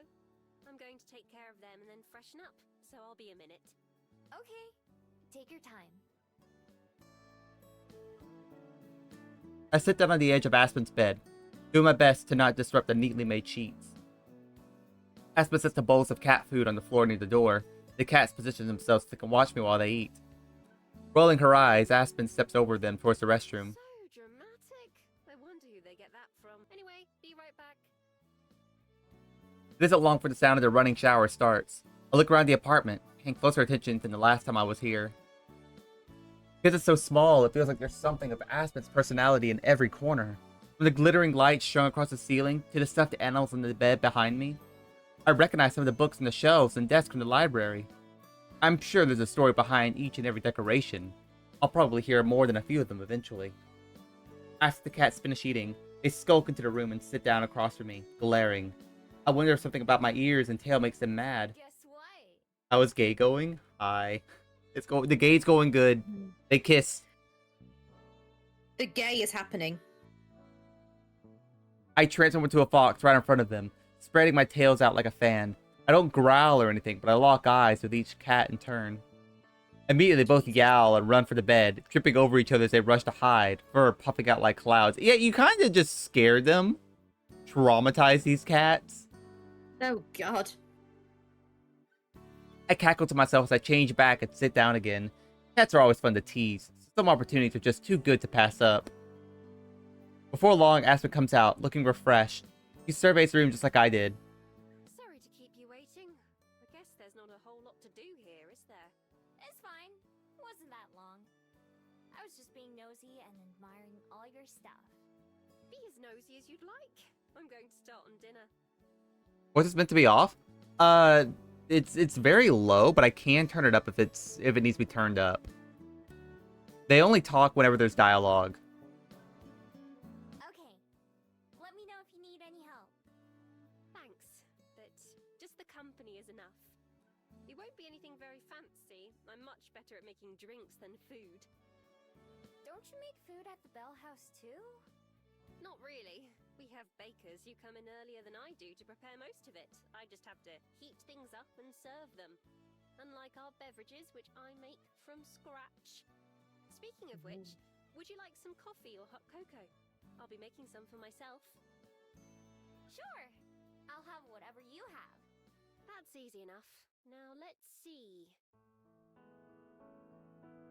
Aspen moves around the tiny cooking area. Calling it a kitchen would be a stretch. With the same kind of graceful confidence that I've seen her use when working at the Bell House. I guess some of the tasks are the same. She starts to fill a pitcher with water from the sink while scooping coffee grounds to the machine at the same time. When the pitcher's ready, she swaps it out with another pot. This one for cooking. It fills up while she finishes getting the coffee set up and brewing. And she starts pulling ingredients out from the few cabinets that line the cooking area. What are you gonna make? I'm not really sure what it's called. It's a dish Mum used to make. It was one of the first things I learned how to cook, because it's always reminded me of home. And it's easy to make. Is there anything like that for you?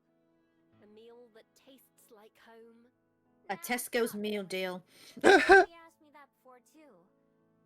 I don't know if I ever had a full Sorry. meal while I was in Oh, I'm good. sorry, I'm ruining the moment. I'll shut up. I'll shut up now.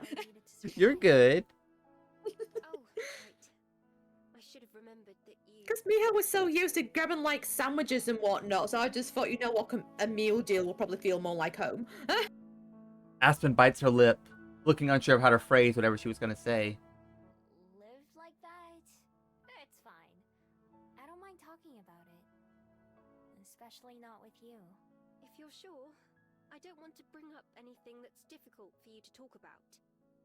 Don't worry. You won't. There's nothing like that, honestly. Most of it just blurred together over time, so be as nosy as you want. I'll be sure to keep that in mind. The pile of ingredients Aspen stacks up has pasta, a few different kinds of vegetables, and a few different cans. Would you mind giving me a hand, actually? Do you think you could chop up these vegetables for me? Sure! Just show me how. Aspen demonstrates how to hold a knife, and then covering my hand with hers, guides me through the motion to cut the veggies.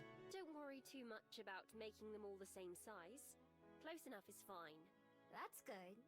Because I think same size might be impossible. In the time it takes me to chop up a couple zucchini and onions, Aspen takes care of everything else. Are these ready? As they'll ever be. I pass the cutting board to Aspen, being careful not to spill. In the end, most of the chunks didn't even turn out the same shape, much less size. But Aspen tosses them to a hot pan anyway. Before long, a delicious aroma fills the room. That smells amazing. Hopefully it'll taste good too. I don't have any doubts myself, but I don't think Aspen will be satisfied until the dish is done. She seems focused on watching the sauteing vegetables and boiling pasta. I don't talk, so I don't distract her. A few minutes later, Aspen combines everything into one pan, mixing it all together with a wooden spoon. Dishes out a couple spoonfuls onto a pair of plastic plates and hands me one, along with a fork. Well, bon appetit. I wish there was a table we could sit at. I usually just eat at my desk. You can have that spot, and I'll take the bed. That's fine. I can sit on the floor. The floor? The floor? It's where I watch The TV floor. in my room too. I'll join you then. We both settle down on the ground, settling our plates on our laps. Noticing something, Aspen leans to the side. Percy? Byron? What are you two doing back there? The best. I lean over to peek under the bed too. 4 angry green eyes stare at me from the farthest, darkest corner. Feigning innocence, I sit back up. I did nothing. Again, girl, you are. If you want this to be your girlfriend, you gotta be nice to the cats. I know. Huh. Wonder what their problem is. I guess they're just not used to having company. It's been a long time since they've met anyone aside from you and Juliet. That must be it.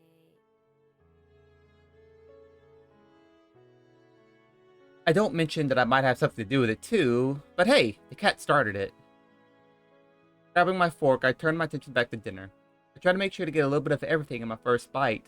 It's still hot off the stove, so I have to blow on it to cool it off. Aspen watches anxiously while I chew, waiting to start eating her own meal. Well, how is it? Whoa. This? No, I need to find a better way to describe it than usual. It's delicious. Nom nom nom. Really? Oh, I'm glad you think so. Really? I'm glad you think so. Oh, wait, my bad, she already said that. Really. The food itself is good, but it tastes even better knowing that Aspen made it. I scarf down my whole plate and then get up for seconds. After cleaning my plate the second time, I finally set it aside along with my fork. Did you have enough? There's still more if you want. I'm good. Thanks, though. That was seriously great. Thanks for making it. I'm just happy to hear you enjoyed it. It's been ages since I've cooked for anyone other than myself. It's one of the best meals I've ever had. That just means you need to have more good meals. There are lots of restaurants here in Welly that I've wanted to try, but didn't want to go alone. Maybe we can visit some of those together. Sure. I'm not sure if I'd like any of them as much as this, though. Laughing, Aspen puts her plate aside and scoots closer to me, laying her head on my shoulder again. Her hand finds mine on the floor, and she loosely wraps her fingers around mine. I keep thinking I'm getting used to you flattering me, but I still love it every time. It's true. I'm just saying what I think. I know. That's one of the things I love about you. One of many, many things. I've never felt anything but ordinary, as much as I'd like to, and as much as I'd like to pretend I wasn't. But you really do make me feel otherwise. I'm so happy I met you, Miho. I hope you don't get tired of hearing that. Never.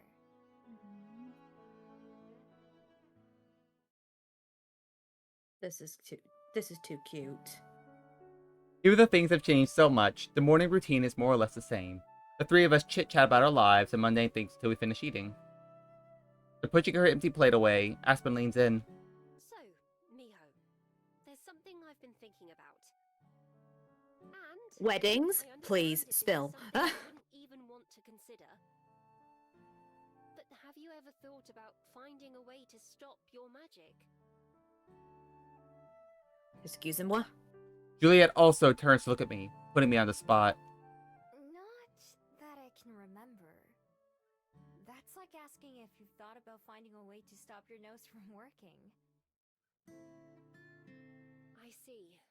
I thought that might be the case. I'm not sure if I've ever heard of such a thing either. But that doesn't mean it doesn't exist. I was just thinking about the other day and about how dreadful it all was to go through. Of course, I don't want to speak for Miho. I know it's much more complicated than just that. But I thought I might bring up the idea, at least. You've got a point. Not having to worry about people forgetting me would be a huge relief. Right. I thought you might agree. Look at Juliet, expecting her to give an opinion. She doesn't offer one. It's true that life would be a lot easier without my magic. Well, half true. This life would be easier, but the life I used to lead couldn't have survived without it. Well, it's purely hypothetical right now anyway. For all we know, it might be impossible. So no need to think about it too much.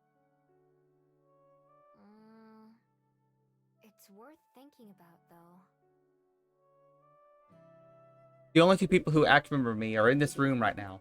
All the other people I've met here in Welly, I couldn't really call them my friends as much as I've liked spending time with them.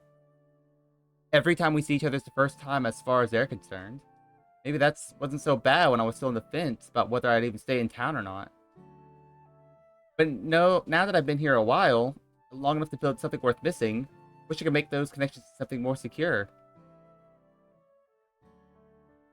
Even if there's nothing I can do about my magic, I can at least try to figure out a way to maintain friendships with others too, not just Aspen and Juliet. It couldn't hurt to find out, right? It's not like I have to go through with it or anything if I don't want to. Exactly. Simply being informed is never a bad idea. So, does that mean you have an idea? Well, not quite. But I'd be happy to start doing some research on the topic. If we're going to find anything, it's likely to be in a book. And if there's one thing I'm good at, it's reading. Good luck with that. Let me know what I can do to help. I'd be glad to lend a hand as well. Perhaps I could find someone who'd be knowledgeable about Gumiho. Myth and folklore are often at odds with reality, so it can be difficult to discern what's true and what isn't. Someone who'd know about Gumiho, huh? One person comes to mind, but I'm not sure how willing she'd be to help. I haven't mentioned the other Gumiho I met to Aspen and Juliet. In my head, I've started calling her Silver. It just feels wrong somehow. If someone had told other people when I was around, I would have been furious with them. It would have made hiding and stealing a whole lot harder too. As a fellow Gumiho, I've kept Silver's existence a secret from everyone else so far. For all I know, there could be more than just Silver. There could be a whole community of Gumiho here in Wellington. I have no idea. I don't think that's the case, though. Besides, Silver seems unhappy enough with one intruder on her territory as it is. Maybe there's something else I can ask her. I don't know when or where, but somehow I know I haven't seen the last of her. For now, I just sit back and listen as Aspen and Juliet discuss various books and theories to start with. I feel like I should be more involved. My magic, after all. But this is one area where I can't really contribute. I can't stay out of it forever and let them take care of me again. Though I have to try something on my own, too. I can't just refuse to participate in my own future. As it gets closer to time for Aspen to leave, Juliet checks the clock and then stands up. Off to bed? Not yet, actually. Would you mind staying just a moment longer, Aspen? I have something I'd like to give Miho. Ooh. It's somewhat related to what we were just talking about. Oh, no, I don't mind. For me? What is it? You'll see. I'll be right back. Okay. Is it a Tesco's meal deal? It's gonna be a Tesco's meal deal. Disappearing upstairs, I hear Juliet enter her study for a moment before returning with a small, nicely wrapped box. There's Okay, it's definitely not a Tesco's meal deal. It's not that nicely presented. God damn it. I feel robbed. Juliet hands me the package, which I take carefully. It's not heavy, but it's not light either. I turn it over and over examining. Never had a gift before. Clearing her throat, Asta seems a bit impatient. Don't just keep us in suspense. Okay, okay. I tear off the paper that Juliet so beautifully wrapped the package with, revealing Oh, wow. it's a phone. What did I recognize? It's the same Woo! as Aspen's. What a coincidence, right? I consulted Aspen to make sure I got the same one. I thought it would be best if she can help show you how to use it. Okay, so is it an Android or is it an iPhone? True. But I guess, so who's paying for the data plan? Juliet, I guess? Potentially, unless it's like one of those pay-as-you-goes. As gently as I can, I open the box and take out the phone itself. It's sleek and shiny and cold to the touch. I hold it in both hands to make sure that I don't drop it.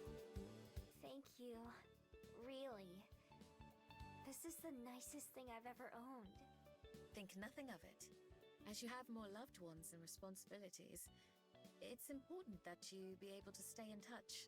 In fact, that was what gave me the idea in the first place. Like Aspen, I'd also been thinking about your magic and the ways that it might work. So I wonder, would seeing someone in a video call serve to refresh someone's memory of you? Or is it necessary to see each other in person? That's a good question.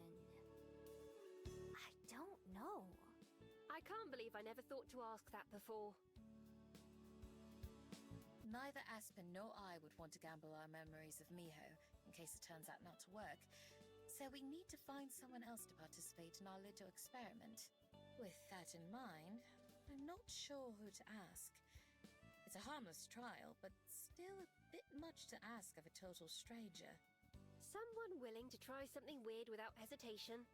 I'll text Lena. I was about to say, it's gonna be Lena, isn't it? Lena! While Aspen does that, I stare at the device in my hands.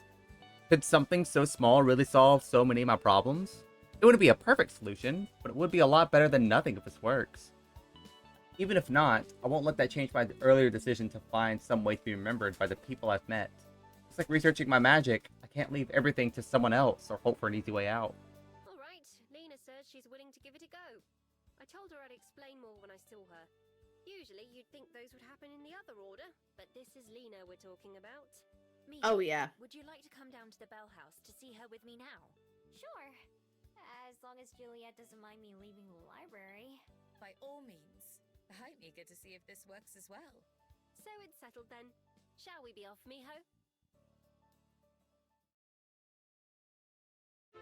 Okay, I'm gonna let you read, but I have to go get some water. I am getting a little dizzy Okey-dokies. myself. Oh, bless you. Okie dokies.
Hey, Alright, sorry about that.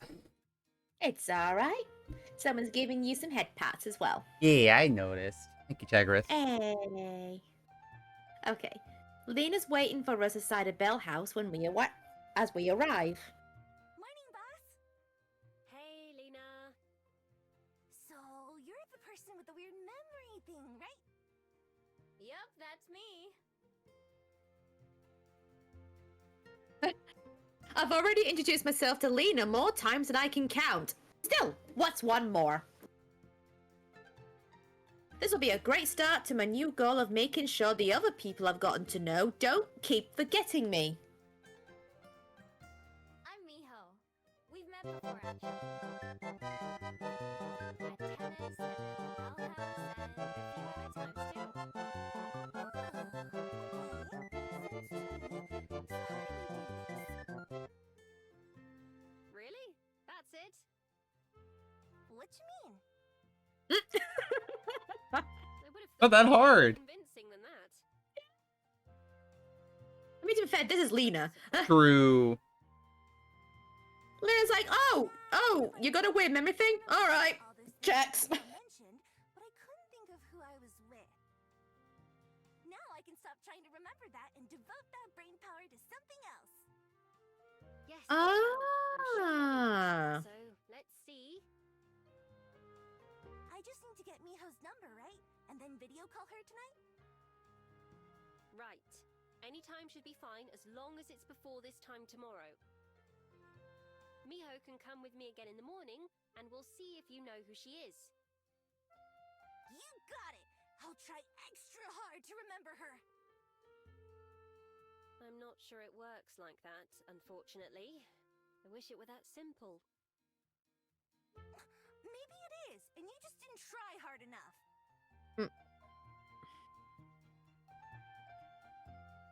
Placing a finger on either temple, Lena closes her eyes and hums deeply. Does that help? Shh, don't interrupt. Lena hums for a little longer, then opens her eyes with a wink and a thumbs up. Okay, got it. Of course it helps. It's my secret technique.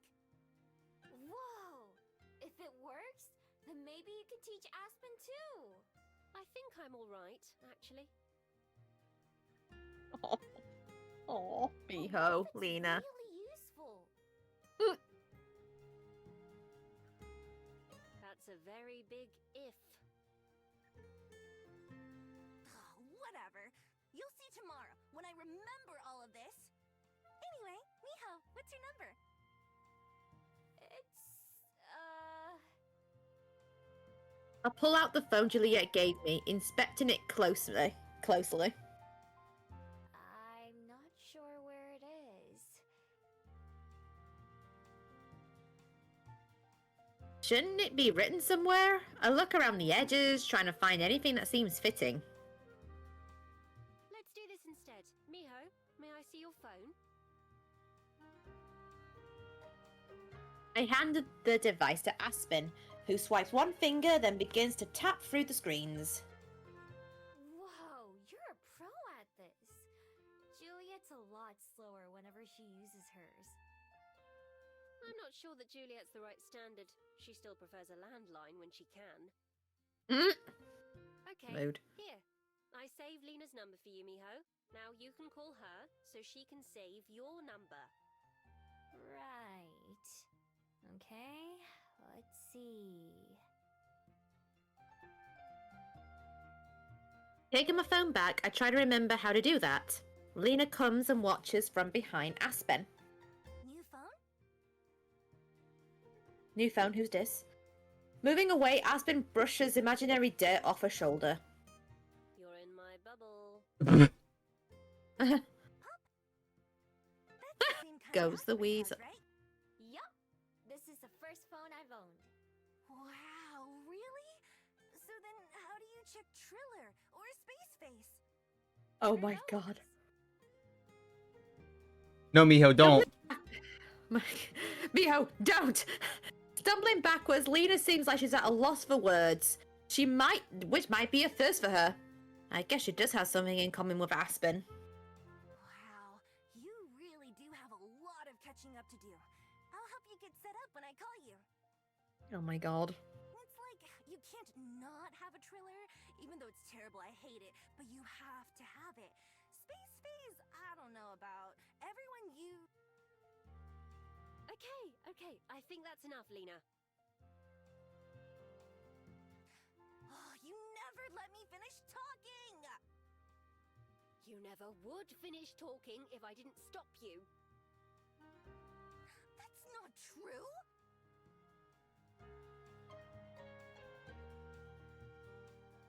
For a second, Lena seems pretty serious, but then she thinks about it for a second. Well, maybe a little. But just a little. Anyway, it's fine. I'll tell Miho when I talk to her tonight. See you guys later! I'm going to be in there with you in like 2 minutes. That's later, isn't it? Lena flaps her wings proudly as she walks into the Bell House. You let her win, huh?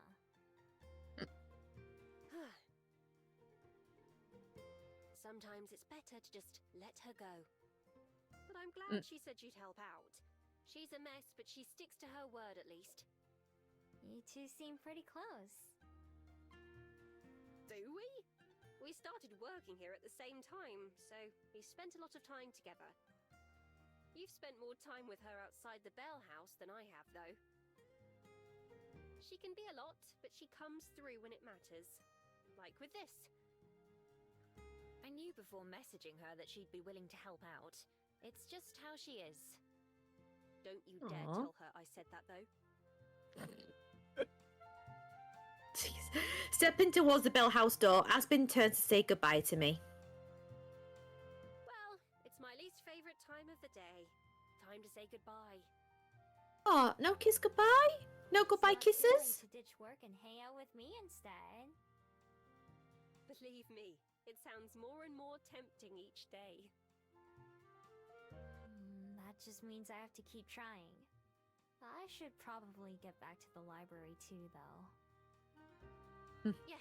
Yes, don't let me keep you. As much as I'd like to. We come together for a quick kiss. I like this new routine of doing that every time we say goodbye. I'll see you tomorrow then. Of course. You know where to find me. Aww. I hope you have a wonderful day, Miho. I love you. I love you too. Have a good day at work. I'll do my best.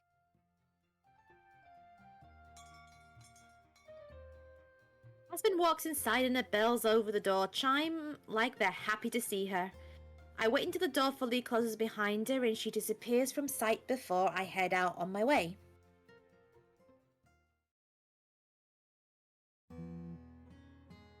It's almost bedtime when my phone finally buzzes, startling me, almost making me drop my phone in my face. Lena's name pops up and I tap what I hope is the right button. Can you hear me? It's Lena. Her face fills the screen, making it pretty easy to see who it is. I wiggle the phone around, trying to make it point at my face. Problem is reversed, so I keep confusing myself. How does Aspen use his thing so much? Hi! I see you! Can you see me? Yep. Hi. He weighted the camera with her free hand, and I had to sit up to do the same thing. Thanks for calling. This is gonna be a big help. No, yeah, no problem. Sorry I've forgotten you so many times. I know I'd be totally upset if people couldn't remember who I was. It's like, hello? How can you forget me? It's alright. I'm pretty used to it by now. Yeah, but still, it's gotta suck. I've got an idea, though. I'll just call you like this every night, and that way I won't forget you, right? If this works out, I mean. Yeah. If it works. I really hope it does. Still, every night. Even if phone makes a lot of phone calls, that's a lot of phone calls to make. I mean, if you really want to keep your friendships, you're gonna have to, Chief. Yeah. Forever. Bruh. Funny how that word keeps getting in my way. Yeah, it's no big deal though. I mean, I'm always on my phone before I go to bed anyway, so I can just make calling you part of my routine, like brushing my teeth and stretching. Ever since I quit ballet, I have more free time, so I can fit it in. That way I won't forget to do it. That would be kind of funny if I did though. Not like funny, but funny like ironic. I think that's how you use that word. Aspen always tells me I'm wrong though. Actually, speaking of Aspen... Lena goes on to tell me a story about work today, which turns into a story from the work the day before. She goes on like that for a while. That's a mood. I try to smile and laugh when it seems appropriate, but my arm is starting to get sore from holding out my phone like this. Finally, she runs out of steam and yawns, switching into sleepy mode in seconds. Anyway, I just thought that was funny. I'm gonna go to bed now. I'm super tired. You're coming to the Bell House in the morning, right? Yup. I'll be there with Aspen. Okay, see you soon then. I hope. Well, I'll see you either way. But I hope I remember you. Sorry if I don't. That's fine. Thanks for trying. Good night. I try to figure out how to hang up, my finger hovering the screen like I'm about to squish a bug. Aww. Fortunately, Lena does it first, and that ends the call for both of us. I lie back down in bed with my phone in my hand. It isn't heavy, but it's definitely a big deal. If this works out with Lena tomorrow, it could change everything for me. Again. I'm not sure if Lena really thought about what she was getting into when she said she'll call me every day. Same goes for Aspen and Juliet, of course. I'm sure all of them mean it, but when they promise, but... Those are really hard promises to keep, no matter who's making them, even though they're all willing to go through so much trouble for me. Odds are at some point at least one of them will eventually miss a day, and there'll be that. No second chances. Even if we started over, it would never be exactly the same. With my other hand, the one that isn't holding the phone, I reach up to grab my necklace, feeling the warmth of my bead. It's been a pain lately, but for such a long time, my magic was my most useful tool, my secret weapon. As much hiding and scavenging as I did before, it would have been 10 times worse if any of my crimes had followed me. Are those days really past me now? Permanently?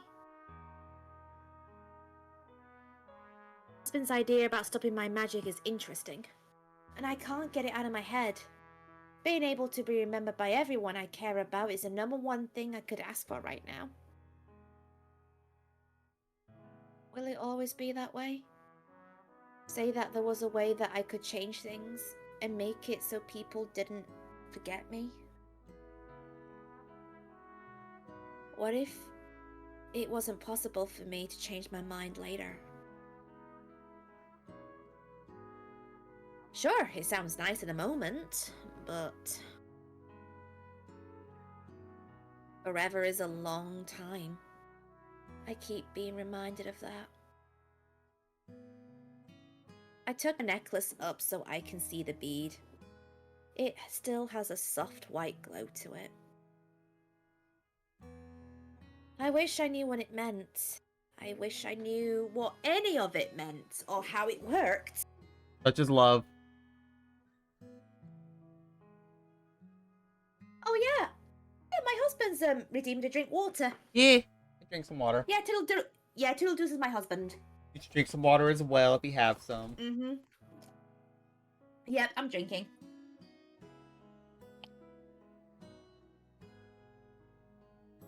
Here we go.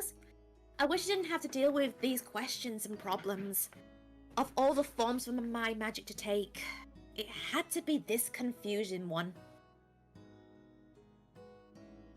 Gripping my bead in my fist, I yank my necklace off my neck and hurl it away from me. It clatters and rattles as it hits the wall and then the floor. Lying like a snake in the darkness. Closing my eyes, I silently count in my head. 1, 2. There's no flicker or pop as my necklace reappears around my throat. As if it had never left. My bead hasn't changed at all. Not that I expected it to. Sighing, I roll over to my side. You know how Not tired long I've enough been to waiting sleep, for this? but not feeling I'm like about to doing make a much name for else myself either. here.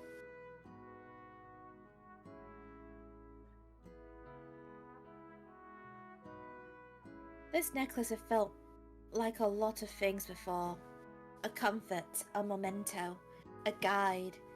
It's been one constant since the beginning.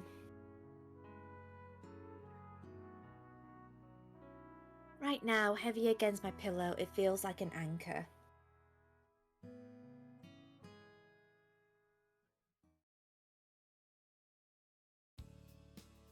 I'll go from here. Okay, thank you. Like always, the next morning, I'm cheered up by seeing my friends. After a quick breakfast, Aston spreads out some sheets of paper on the table, and Juliet and I both crowd in to see. So I started doing some research on Gumiho. I found plenty of information that I thought was interesting, but I'm not sure how much of it will be useful. Hey, that does sound just like me. Oh, don't say that. I'm just kidding. Good. As I was saying, it's hard We have to romance? figure out Yeah, what we got to romance. We got the girlies kissing. A lot of the Yes! specific details would have had to Wholesome come from kissing. Gumiho themselves, and as far as I can tell, none of them are talking. I couldn't find anything about memory or forgetting. Maybe it's self-explanatory, why not? Beyond that, most of what seemed accurate were things that we already knew, like being able to change into a fox. Have you had any luck, Juliet? I'm afraid not. I checked what books I could think of, and none of them yielded any more than you said. I'm not aware of anyone else around who might be helpful either, unfortunately. Of course, it's only been a couple of days so far.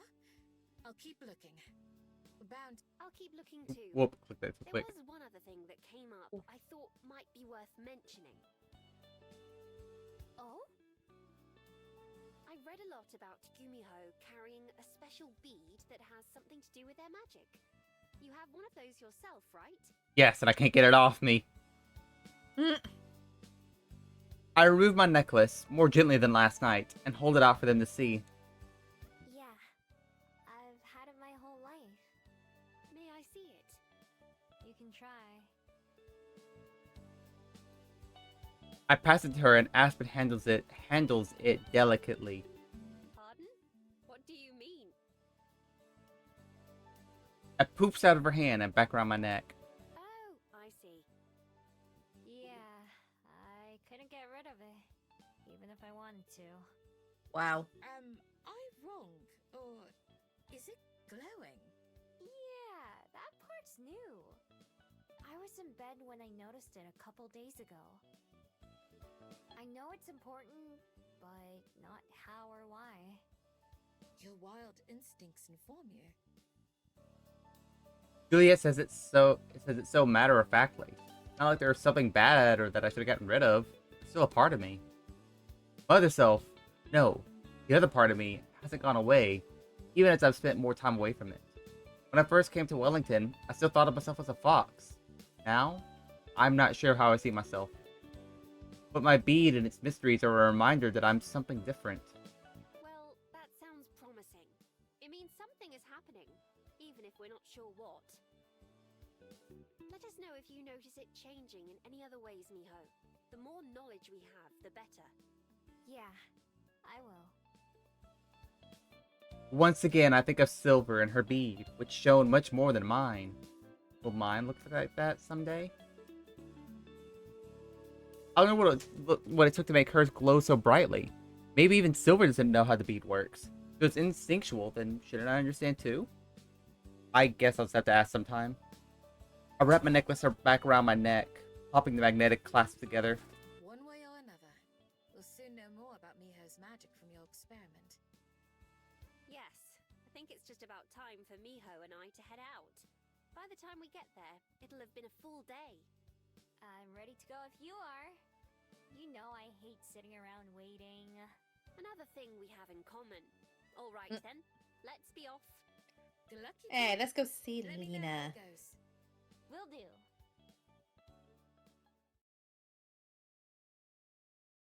Okay, so we're going to save Lena's thing, if he remembers, for next time, because I am running out of time, Yay. and I think that's a good spot to Okie stop. dokie. So let Yeah. me save. Okay, so it would be this one. Someone Like You is it's the continuing story. It's the main one. Yeah. Okay. Well, thank you Yes. again for reading with me. Yeah. Yeah. Thank you so much for having me. Yeah. Always a pleasure. Let me find somebody to raid out to. Gonna have a what are we planning on for the rest of the week? I am starting off Nuzlocke and Load free, which I'm playing Pokemon Arceus Nuzlocke on Friday. Oh. So that's a tournament that I'm taking part alongside other streamers.